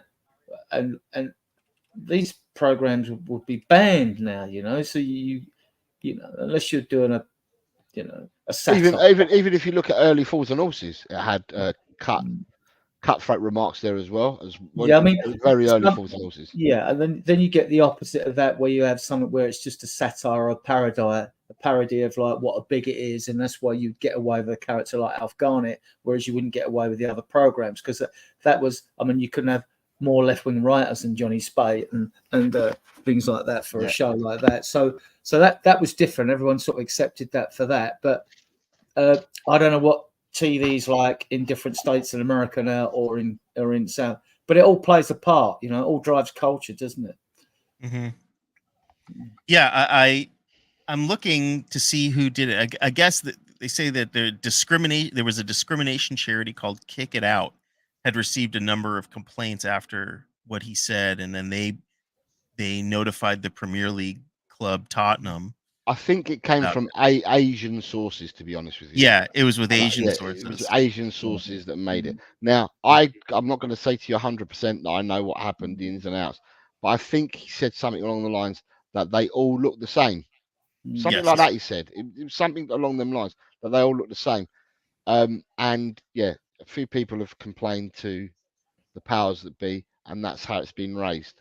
Kick It Out should do more. I mean, I know the fans at Spurs or the players, they'll do the bending knee like the American footballers do. I just think once you do this over and over again, it lessens its impact, because it's they're just bending their knee. I wish Kick It Out would come up with different ideas, whether it's, I don't know, holding your hand in a certain way or above your head or whatever it is, or varying it up a bit so as it looks different. Because if you just keep repeating the same thing, you just become insensitized to it. It doesn't carry any weight anymore.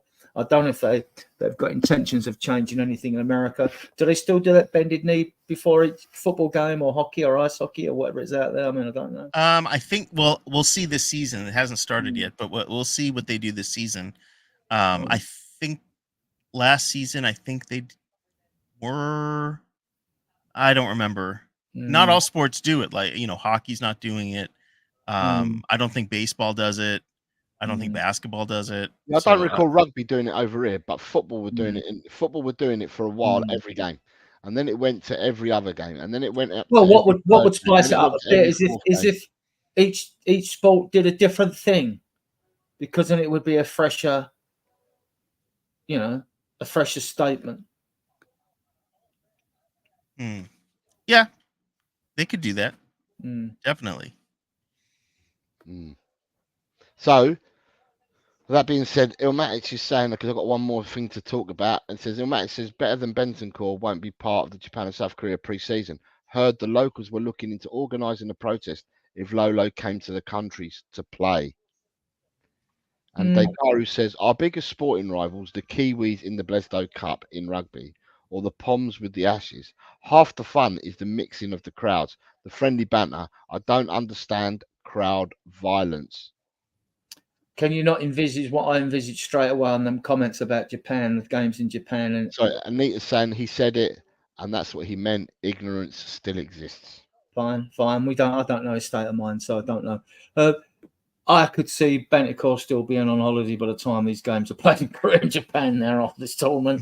I can see him not coming back. I don't think the club their club is full of PR blunders, isn't it? I don't think we want another one so close to the season. I could see him not being at them games. They're close together anyway, so maybe. Right. I mean, I don't know. I mean, right, my last banner, because we've talked about the whole program has been dedicated to two cups that are not Tottenham related. Two cups. Sorry, I had to go because they turfed me out of the cafe. Well, you're in a pub now. Bargy, yeah? You got barred. I'm in a pub now. I was going to say, I thought you was in a pub. Right, Alan, you got to shoot. Yes, I got to shoot. Right. It's perfect timing, Ellie. Everyone, the channels for all my guests are on the description today. So I've got all the channels are on the description. So if you look at the description, you can follow all the channels. Alan is Team Tottenham Go.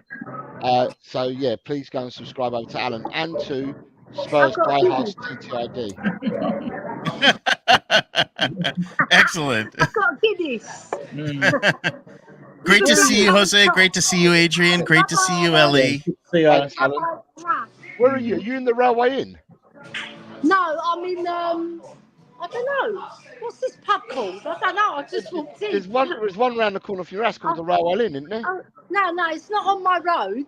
I'll tell you what it's called. Hold on. No, but you got one at the top where the station is called the Railway Inn. No, it's called the White House. Okay, It's called fair the enough. White House. There you go, the White House. Ellie's a pisshead. Yeah, I'm only having half a Guinness. I'm hardly a pisshead. Right. So we were finishing talking about the Copa America, Ellie. Oh, lovely. I love it. Have you not So seen what happened? No, because Okay. I've been out and about.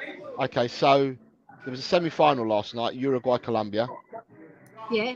Bentancur came off injured. He got tackled by his own player and came off injured in the 34th minute.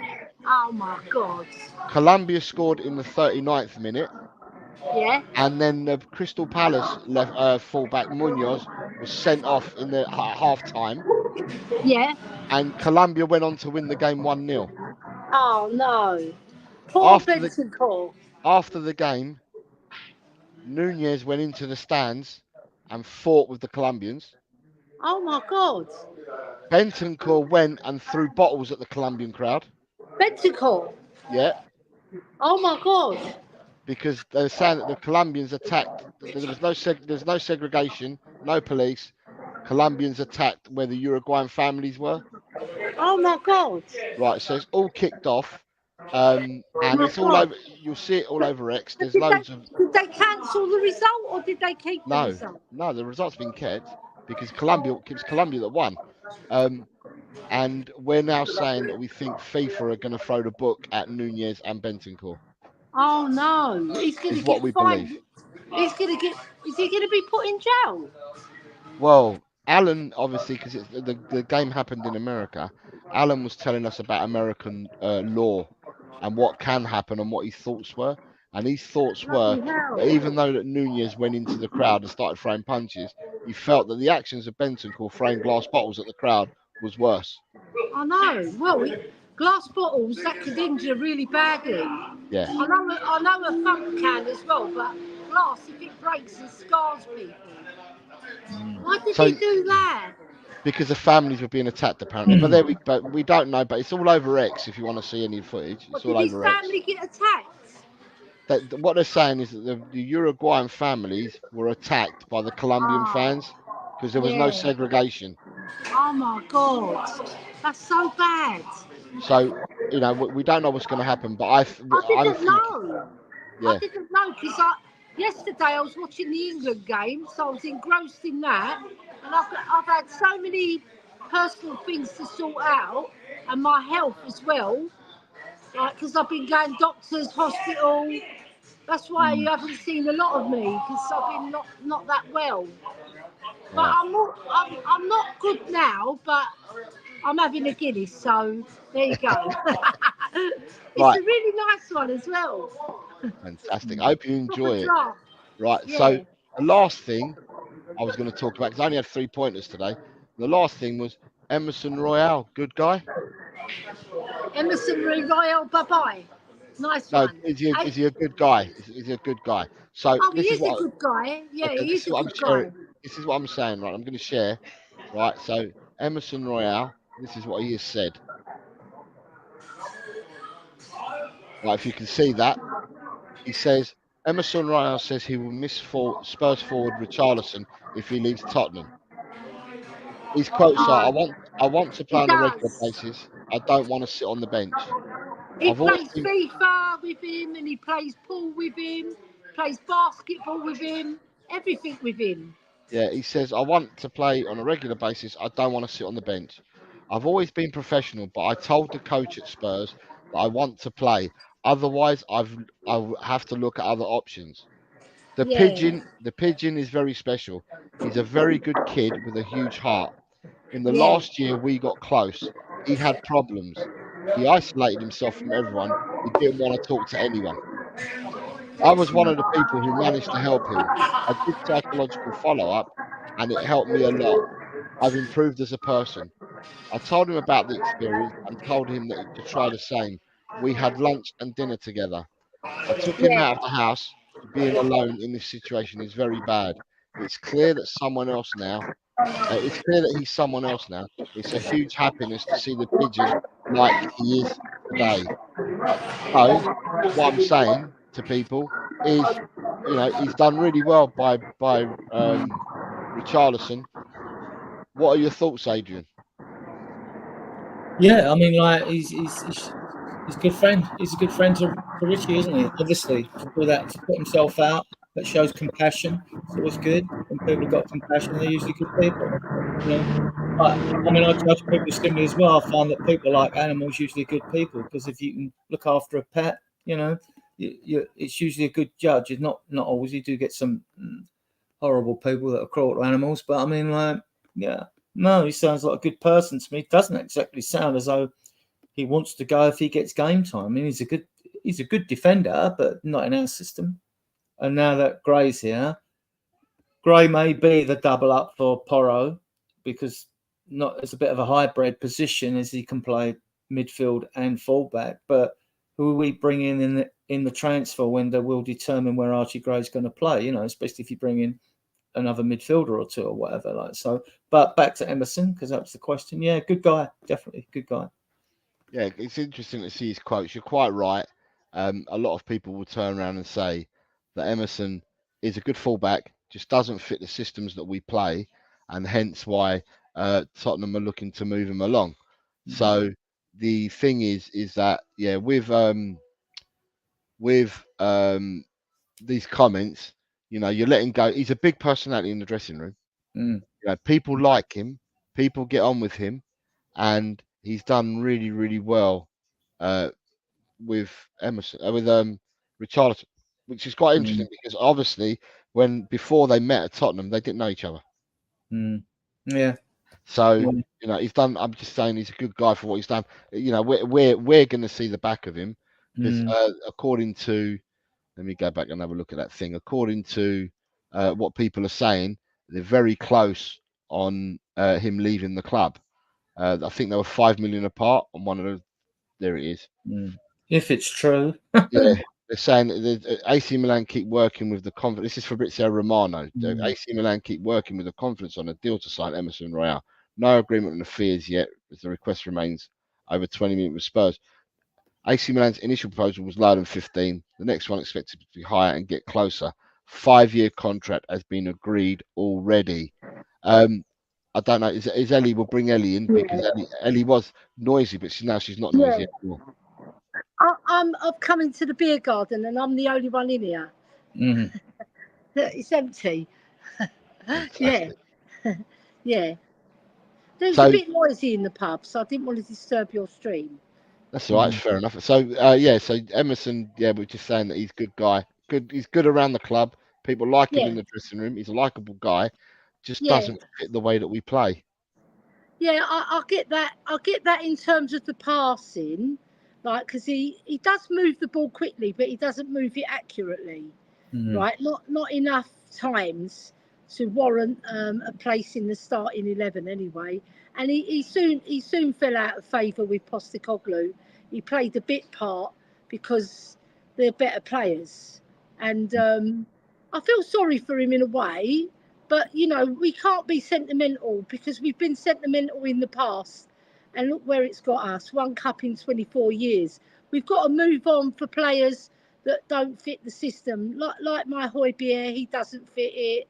Skippy doesn't fit it, but he's going to stay because of the homegrown quota, like Adrian alludes to all the time. But with Emerson Royal, he is a good sort around the club. You can see he's very well liked. But does that warrant a place at Spurs? I don't think so. So it is time for him to move on and go to pastures new and find him, and carve himself out a different career.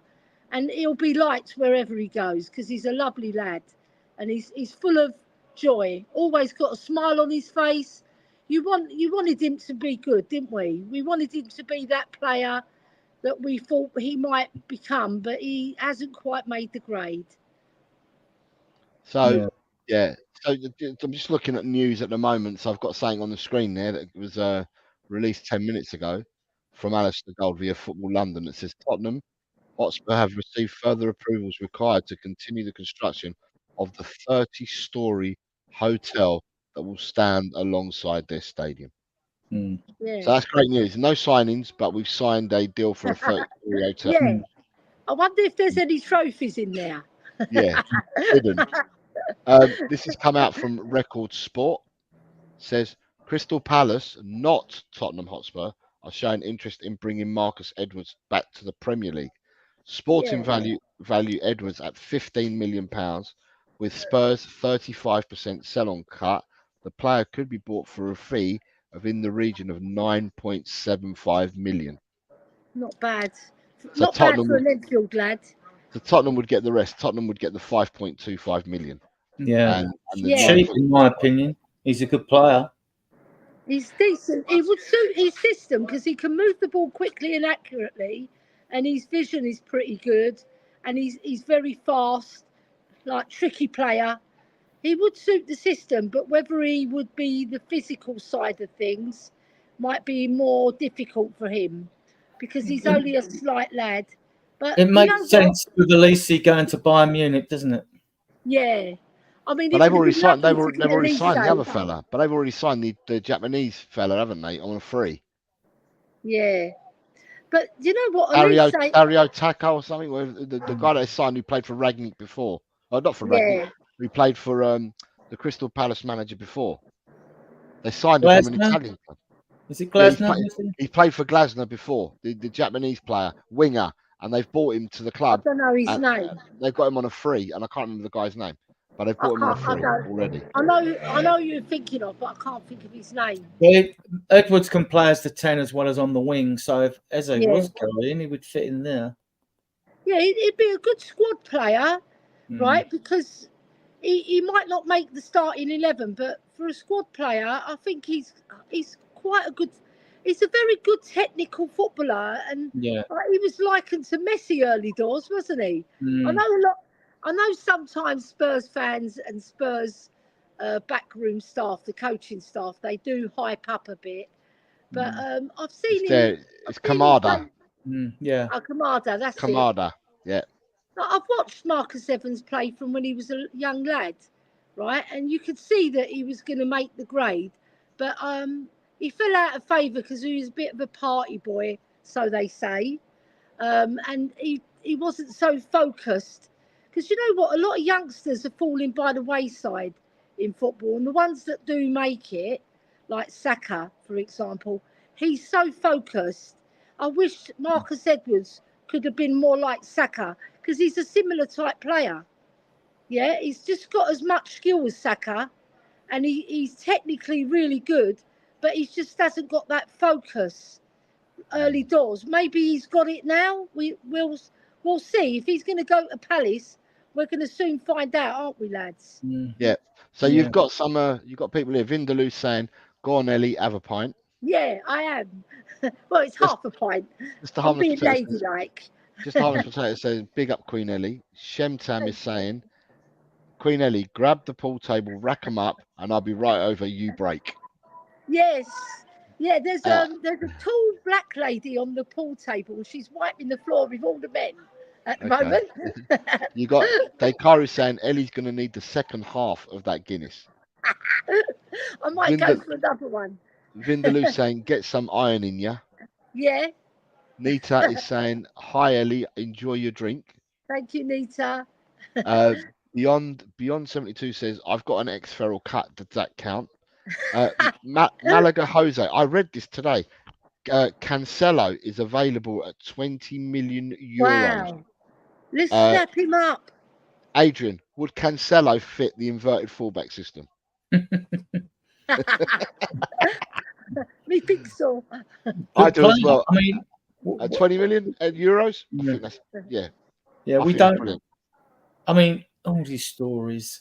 I mean, I post them because they're news and we bring them up and we talk to them. 1 minute, like we're signing Zemensky from Fenerbahce. This week, it's all done and dusted. And then Ali Gold comes out and says the club are not even interested. That's the Turkish press for you. I even have messages from people I know messaging me, what's this image? You're like, what's he like? What's he like? And all that. He's a good player. He can play as a 10. He's a good player, scores goals. He's creative. He's like a hybrid of Ericsson and Madison. He's a skillful Polish player. Can he do it in the Premier League? He's about 10 stone in weight. I mean, smaller players have done it, like Modric and Ardiles before. I mean, I don't know. Is this one that this is a genuine story? I'm doubtful. But the good thing is, we are being very secretive about a dealing in our list of players because we're only being linked with the same olds all the time. Yeah. You know, we're loosely linked with Eze, Jonathan David and Jimenez, and we're loosely linked with Eze, you know. And I mean, who are we in for? I mean, it might turn out we aren't in for any of them. But I mean, Dakari says, I'm not sure about Spurs next season, but with our signings and our juniors, I think the season after 25-26 is going to be something special. No. Vindaloo says, you got to catch us up, Ellie. Yeah. Daniel Coy saying, great human being, Emerson, but as a footballer, below average. And the fact that AC Milan had the greatest ever Brazilian right back in Cafu, and now we're taking this Brazilian right back. What the F, AC Milan? Never love your players, be ruthless, is what Vindaloo says. Yeah. Daniel says that Marcus Edwards was terrible last season. Vindaloo is saying, I know the window's not closed, but are you happy with the transfer so far? Not really. I like the Archie Gray and Bergvall, but they're young, so they're not the finished article yet, and they're still yet to be proved in the Premiership. So we have to wait and see. It's whether I want to get some experience in the team and some hard players. Someone in the mould of Graham Roberts. Let's bring him out of retirement, lads. Well, we need hard men. We don't need little pussycats. We need men who are aggressive and who will win the ball for us and like really fight for the team, be team players and have the experience. Those sort of players are going to cost you a mint. So let's see what Levy does to bring at least one or two experienced players in. Because if we're relying on youngsters, I'm afraid we're going to fall by the wayside, because we will, especially with the soft touch of the team we are. It's only really Romero and Richarlison who've got a bit of aggression about them, like top aggression. That's what I mean. Like others have got a little bit of aggression, but Romero and Richarlison, they're the ones who give it, and they're the ones who mouth it off as well. So you need players like that in your team in this day and age, because you get swallowed up otherwise. Yeah, I'm excited about them two young players you mentioned. I'm not excited about the transfer window. I'm not sure if I will. I think we'll have a good window, but I'm not sure it's going to be one that'll even excite half the fan base. Because when you look out there, if you're looking at marquee signings, you might pick Eze, you might pick Dani Olmo or Nico Williams, or but then who else out there is there? I mean, you're looking at bringing in quality, but who else out there would you consider to be a marquee signing that would be available and not involved in the Champions League? Not going to move. Yeah, I like Vlahovic, but Ivan Toney. What we need a striker, don't we, guys? We do. We need somebody who's going to bang in 25 to 30 goals. Yeah, you've got half the fan base don't think Vlahovic is off the ball this season. I like him. I think he'd fit the system perfectly. Yeah. I'm like that with Tony Jimenez and even Jonathan David. I mean, I've watched videos of these players. I wasn't impressed with Jonathan David when I watched the video of him 2 seasons ago. When I had another look at him, he looks to got a bit more guile about it. He's had 2 decent seasons with Lille in France. What I don't know. I mean, the striker thing is the one that's got me most perplexed. I don't see any. They talk about Openda, right? But Openda's a good, quick, nippy player. He got goals last year. He is raw, though. I mean, and like, I don't. I mean, who? I mean, what? Who would you consider to be marquee signings out there? That's why I think our fan base are not going to be overawed by a window on the sense of marquee signings. But I still expect us to bring 4 players in. And my reason is based on just logic. I mean, Gill and Lo Celso are definitely going to go, as are Emerson and Højbjerg. Well, that's 4, and they were bench sitters last season, even though they didn't play, and most fans probably didn't like any of them, right? So you've got to replace those 4 anyway if they go. It's got to be one. I mean, like, and that's without having a look at Donnelly, Mikey Moore, Dane Scarlett, George Abbott, and Tyrese Hall in these 7 pre-season games, because we got one this Saturday against Cambridge at Hotspur Way. We've got our first pre-season Saturday. So are people allowed to go and watch that one, or is it under behind closed doors? Behind closed doors, I think. Oh, I think it's behind closed doors. I might I go don't down think there. they let anyone in. And stand you won't get in outside. Hotspur Way without a pass or pre-match agreement. You won't get in. I've got the Spurs ladies pass. I can get in on that. You probably could go, yeah. I'm going to try. You're an ambassador. Ellie, go and watch it, and then report exclusively for Spurs diehards TTID. Honestly, I'm going to say I'm Spurs ladies ambassador. Let me in. Well, you've got you're hosting Friday, Ellie, so you've got a good show now that England are in the final. You can do all the pre-final stuff now, so that'd be a good show for you to host. Right? I'd love to get in. I'm gonna email the club and see if I can get a pass. Yeah. Right.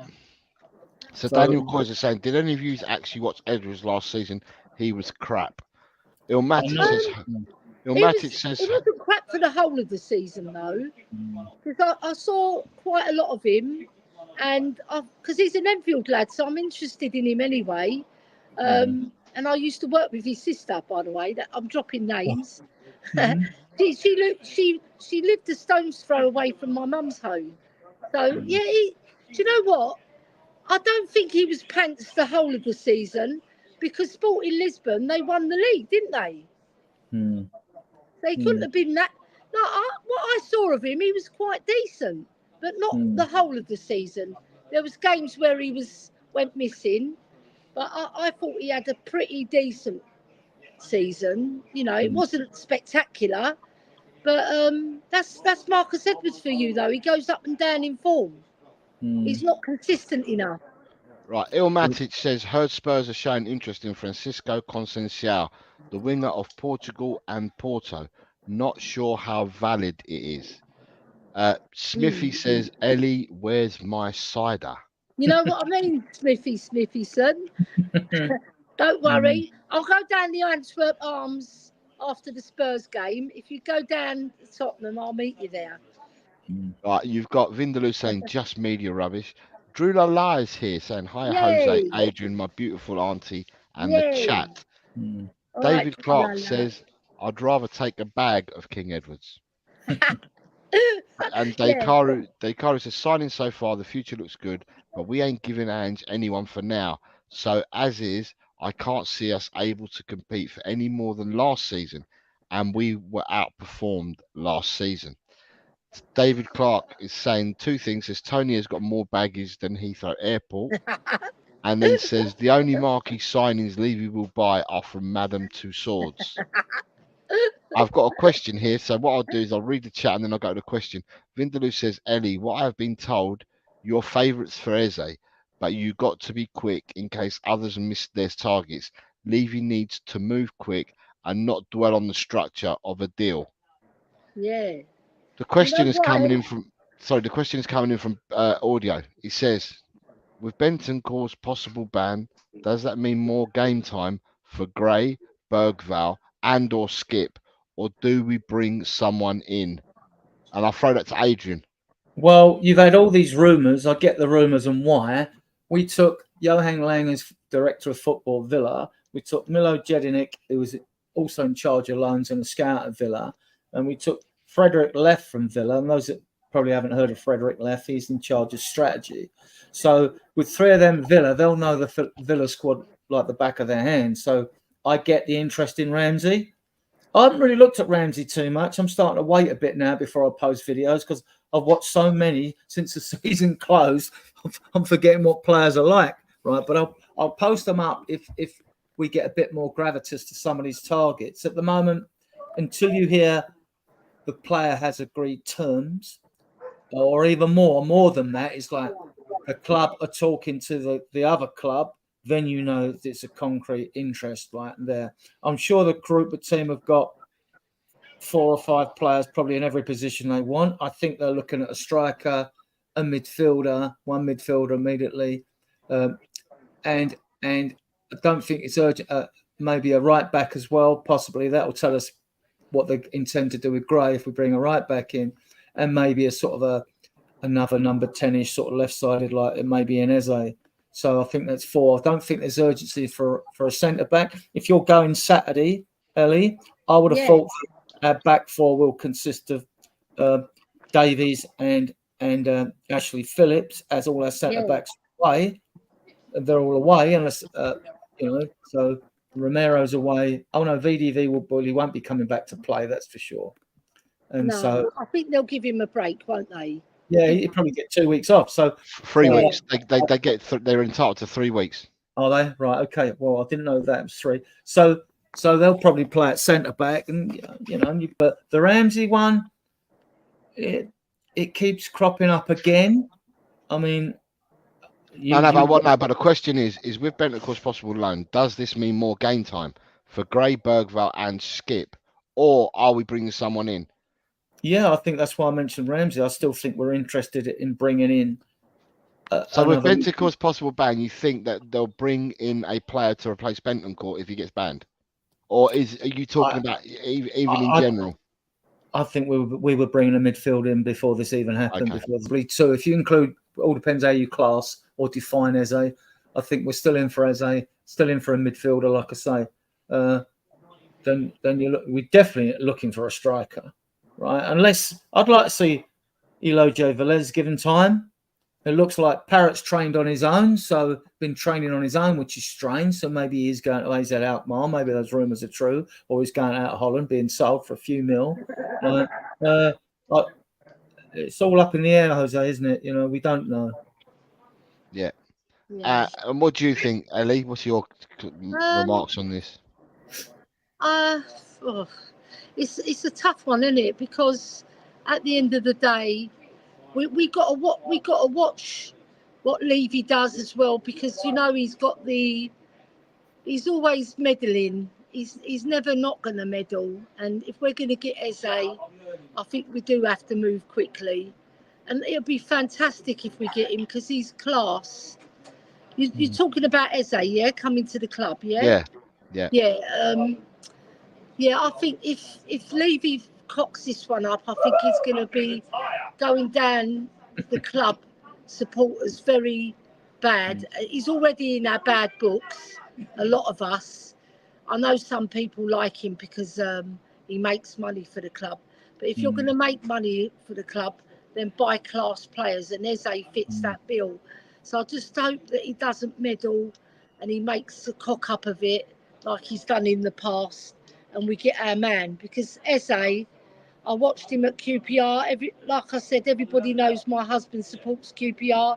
He's a big QPR fan, been all his life. So I watched Eze with him many, many times, and I think he was a class above everybody in the Championship, and he's a class above everybody in the Premiership as well. Because the way he moves on the ball and off the ball is fabulous, and he's when he drops his shoulder, he's got a really wicked shot. He can score a free kick.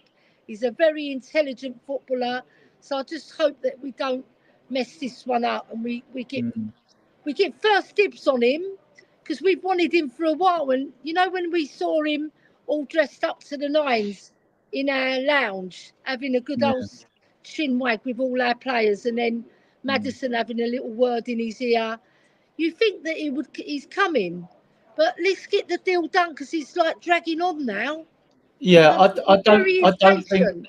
Yeah, I don't think other clubs have got the money to pay it. I think they still, and they might need players in other areas of the pitch. I think we'll have a free run. They said Man City are not interested in him lately. We've got a free run if we want him. I mean, I think what would be a good window for us is if we got Eze in, then we got a proven midfielder in, which means if we get Eze, we're not going to go for Nico Williams and Danny Olmo, but we could go for Eze, Morgan Gibbs-White. Then I wouldn't mind a risk on the winger, Douay from Rennes, and then we get a striker, and I would be quite happy with 4 like that. that would be happy for me. I think Morgan Gibbs-White is proven, so he wouldn't be a risk.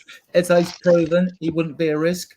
You know, we see with players going out, we've got the money. There's no excuse for us not to have a good window, in my opinion. None whatsoever. So, but if it's 4, I don't know about right backs because they seem to be a dearth of right backs and left backs out there. But you know, so of ones, unless you went, and then you're talking about. I don't think we're going to pay a fortune and go and get someone like a left or right back from Fulham. That Robinson looks a decent fullback, but the American. But I don't think we're going to pay 40 millions and 45 millions for a right back or a left back. I think we're probably looking to bring in a young. If we do get one, I mean, we might not with Gray, but if we do get one, I think it'd be around the 20 to 30 million max mark. I don't think we're going to pay more because I think we'll put all our eggs in basket for Eze. And how much is Gibbs-White going to cost? He's going to cost about 45 million, isn't he? If you want another good midfielder, is going to cost you about that. So you're talking money there. What do you think, Jose? Well, I just want to move on a second and just say, look, on the screen now, I've got the list of injuries for last year. Yeah. I don't know whether people can do the clubs, right? Yeah. But from bottom to top, Man City, Fulham, and Arsenal, 14 injuries. Everton, 15.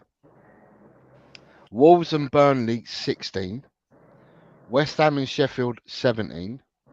Luton, Brentford, Bournemouth, 18. Forest, 19. Newcastle, Crystal Palace, Chelsea and Aston Villa, 20. Man United and Brighton and Liverpool, 21. Tottenham, 22. So we're at the top of the injury list. That's because of our medical team. Can't they give us can't we get a trophy? We should. We're top.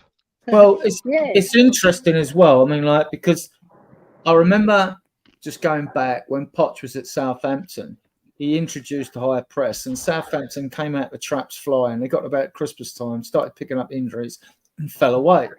Poch comes to Spurs with the youngest squad in the Premier League. You know, we go flying for a few seasons, and then you know it's like that Sonny and Kane started picking up their injuries. You notice he ain't picked up any injuries. Well, apart from his back came recently, right? And then you look at Liverpool under Klopp, they were flying, they were trailing Man City. They eventually win the league title, and then they had a long list of injuries. So I don't know if there's any scientific evidence to back up a theory of mine that high press football is actually, over a long period of time, has a detrimental effect on players' well-being. And I think the high press football actually, it burns them out. I think they can do it for 2-3 seasons max, and then you see them clubs picking up injuries. But without scientific proof, it seems a logical conclusion to reach, you know, or to allude to, but I don't know. I mean, like, and game's faster now, so you get more hamstring type injuries, didn't you? Because also, Adrian, they run out of steam in the actual match as well, because we saw it last season. Like we had 15 minutes blue patch, 10-15 minutes, and then we fade off. And then we come back as strong in the second half towards the end. We always seem to get our results towards the end of the match when the other team was tired. Yeah, the other team tired, and then Postecoglou would bring on substitutions of more experience to see out the game and to get us a goal and then see out the game and make sure that we come out with a victory. And we've got a lot of our wins like that, you know. So I think we need fitter players. We need players that are going to have legs on them to last more than 15 minutes with the pace that Postecoglou likes to play at. Because obviously his style is to get the ball forward and to high press. And that is a hard style to keep up. But if you've got young enough legs, you should be able to cope with it. But it's the experience as well. You can have young legs, but you still need experience in there to guide the youngsters. Just like when Liverpool beat Chelsea in the cup final, right? In the League Cup final. The youngsters had the legs to provide all the energy, but the old guards like Van Dijk, he was steering them. He was guiding them. Yeah, so we do need to get experience. And like I said, we need to get that top class striker someone who's going to get us 25 to 30 goals, because we've got to compete at the top. We need those goals in the team, because Sonny ain't scoring that many. He'll probably score 20, but who else is going to get 20 at our club? Yeah, and when we challenged, and when we did challenge, look what we had. When we were getting a lot more goals, we had the desk, didn't we? We had Dele, Ericsson, Son, and Kane. Yeah. They were the front four in the 4-3, you know, in the 4-2-3-1, weren't they? And all four of them contributed with a lot of goals. So, and we're never winning a league title if we don't bring goal scorers in. You're right. You're right. I mean, we might win a cup or two, but we're not. I mean, we need to get. Well, Arsenal finished second with 90 goals. You could use that as a benchmark. That should be our aim. The City, I can see City losing a title this year only on a points deduction because they got to go to the tribunal in November, aren't they? So, or around that period anyway. So I don't think City are going to win this league this year because I think they're going to face harsh punishment, as I believe Chelsea will face the same as well. But back to this Malaga Jose. Or the question before, definitely Gray and Bergvall will get a lot of pre-season times. And Bergvall, the word is, he's impressed in training already. He's impressed in training, so which is good to hear, right? Which is good to hear. So I don't know where we're going to get a striker from. I've seen all the ones we're linked with, and I'm not.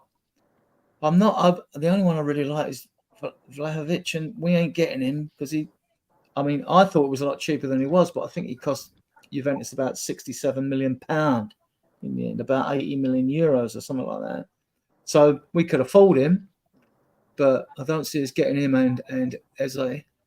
So Malaga Jose is saying Eze alone wouldn't be enough to win anything. Need another two quality like Eze to stand a chance of even getting anywhere. Right, I'm going to call it the last question, and then I'm going to be ending the show because we have gone for over 2 hours. The last question from Ronnie says, question, would anyone prefer Olmo over Eze?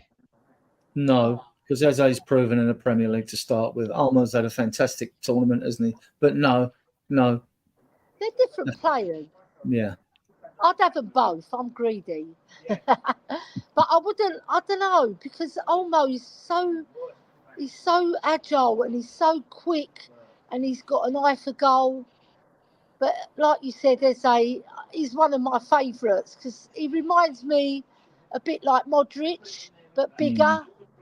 You know, like when he drops his shoulder and he's so calm and collected on the ball. He's class. And he glides across the pitch. He's such a graceful player, you know, and Is he an Ange player? I mean, I haven't watched a lot of Spain. I've just only caught glimpses, but is he an Ange player, though? This is the thing. We don't really know what Ange wants. Quickly. We don't know if he's going to tweak the system or if he's going to stick regularly. When he first, all the rumours with Conor Gallagher, I thought, okay, right, that must mean that he wants a box-to-box number 8. Well, box-to-box number 8s are usually not that sexy a signing anyway. You know, Gallagher wouldn't be. He would do a job, but he's not. So I don't know what I don't know what Ange wants. Whether he's going to tweak the system, I don't know. He's quite sexy though, Conor Gallagher. Is he? in look. That's from a woman's perspective. Right. I thought I'd get that one in, lads. Yeah. Nutter. Right. Well, with that, what I was going to say is, right, I wanted to thank you. Well, thank Alan for coming on. Thank you, Adrian, for coming on, and Ellie. In the description of the show, I've got everybody's links. I've even got Talk and Balls there because Colin was meant to be coming on. So I put everyone's links in. I put everyone's links. He was working. He was working before. Right, we'll let him off. He started working at 7 o'clock his time. Wow. This morning he was working extra hours. So he would have been working from 1 o'clock this afternoon. It's 7 o'clock for him in the morning. So he's worked from really early. And he messaged me to say that he might be late. A bit like Alan told me that he was running late. Ellie, I said to Adrian, she's going to find somewhere to stream from. So, and I said to Adrian, regardless, the other 3 haven't turned up, we'll carry on with the show. So all the descriptions for my lovely guests are in the description of the show. I've got all their links in the show. So please go over and show some love to Spurs Diehards TTID, who are Adrian and Ellie. and their channel along with some others. And And EMF and Chang. there you go, along with some others, like I said, but they're not on the show today, just you two. Tottenham Team Go, which is Rakdos Madness Alan's channel, and Colin, who's on Talking Ball but didn't appear, but still, because he didn't appear, I was just going to leave it in the description. So thank you very much, for you guys for coming on. You're welcome.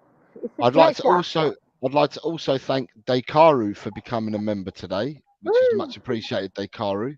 I'll be joining as well. I'll be your member. As soon as the stream finishes, I'll sign up.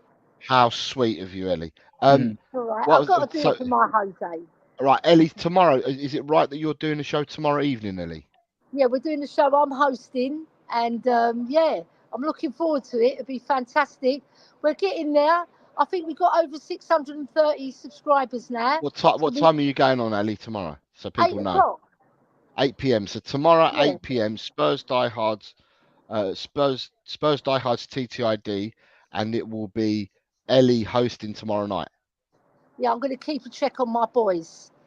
There you go. So please get over and show Spurs Diehards TTID some love, and see that tomorrow 8 o'clock in the evening.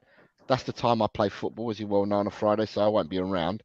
But if I come back and you're still on, I will hit a like and make comments like I normally do. Thank you, Jose. You're such a star. So are you, Ellie, and I'm glad that you come on the show today, because I've not seen you for a while. Well with my legs, Yeah, and I've not seen you for a while. I've had a bit of trouble with my legs. We'll probably see you on the Sunday shows, which EMF will probably be doing Sundays, so you'll probably be available then, Jose. See, I'm wanted. You won't escape our clutches. Yeah, lovely. I've been a bit sad as well. Because Angela's not been well, and she wants to leave her job because they put too much pressure on her, and she's got a lot of stress, the girl, and it makes me sad to see my daughter sad like that. Yeah, so I've been talking with Adrian, and I've been talking with you, Jose.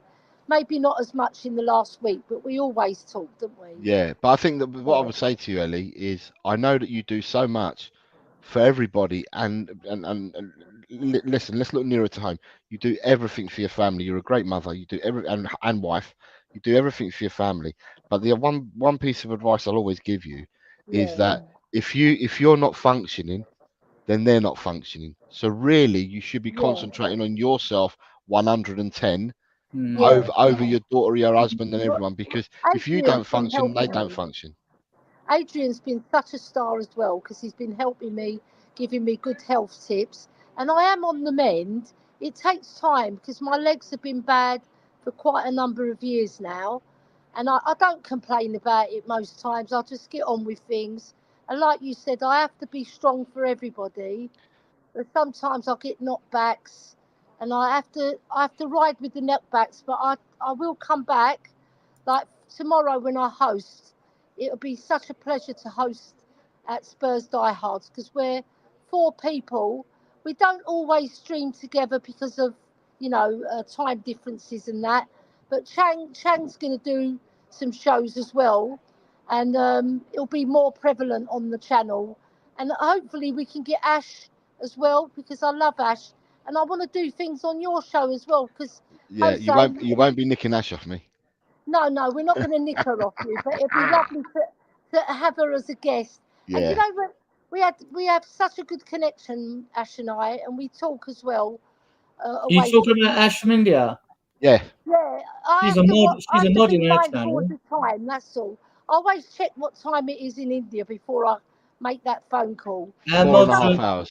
4.5 hours. She's a very busy lady, because she's a professor, so she's a very busy lady, so it's hard to catch her anyway. She's but when doing a project in India at the moment where there's a rural area where she hasn't got access. But she said, when I asked her, she said, I'd love to be a mod on your show. So there's her, Chris Peters, Mark Cousins, and Soren. They're mods. We got 4 mods. So Soren's we wanted a brilliant addition. And EMF, he started to host now as well. Yeah, so he's good. He was very good. Yeah. He had me on Sunday. He had me on his show on Sunday. Yeah. Yeah, we enjoy each other's company. Just put it that way. Yeah. But yeah, Yeah. so everyone go over and support La Reina, as we say in Spain, the Queen, La Reina, Ellie, at 8 o'clock tomorrow evening on Spurs Diehards TTID. And Adrian, it's obviously Adrian's part of that channel as well. So support Adrian as well. Support them all. Adrian's name from Facebook, Spurs Diehards. What a great name. TTID, Tottenham Till I Die. That's what we're talking about. We're all Tottenham till we die. We love our Spurs. Come on, you Spurs. Let's have a great season this season. And let's smash it out the park and finish above Arsenal and maybe even win the league. Because Postecoglou's second season is always successful. My brother reminded me of that the other day. My brother Boo. He always phones me up with good news. Right. So with that, have you got any final words, people, before we come on, you Spurs? Come on, you Spurs from you, Ellie. Tottenham till I die. And Pierre-Emile Højbjerg, wherever you go, I'll be there right by your side, boy. I might have to edit that later on. I'm joking.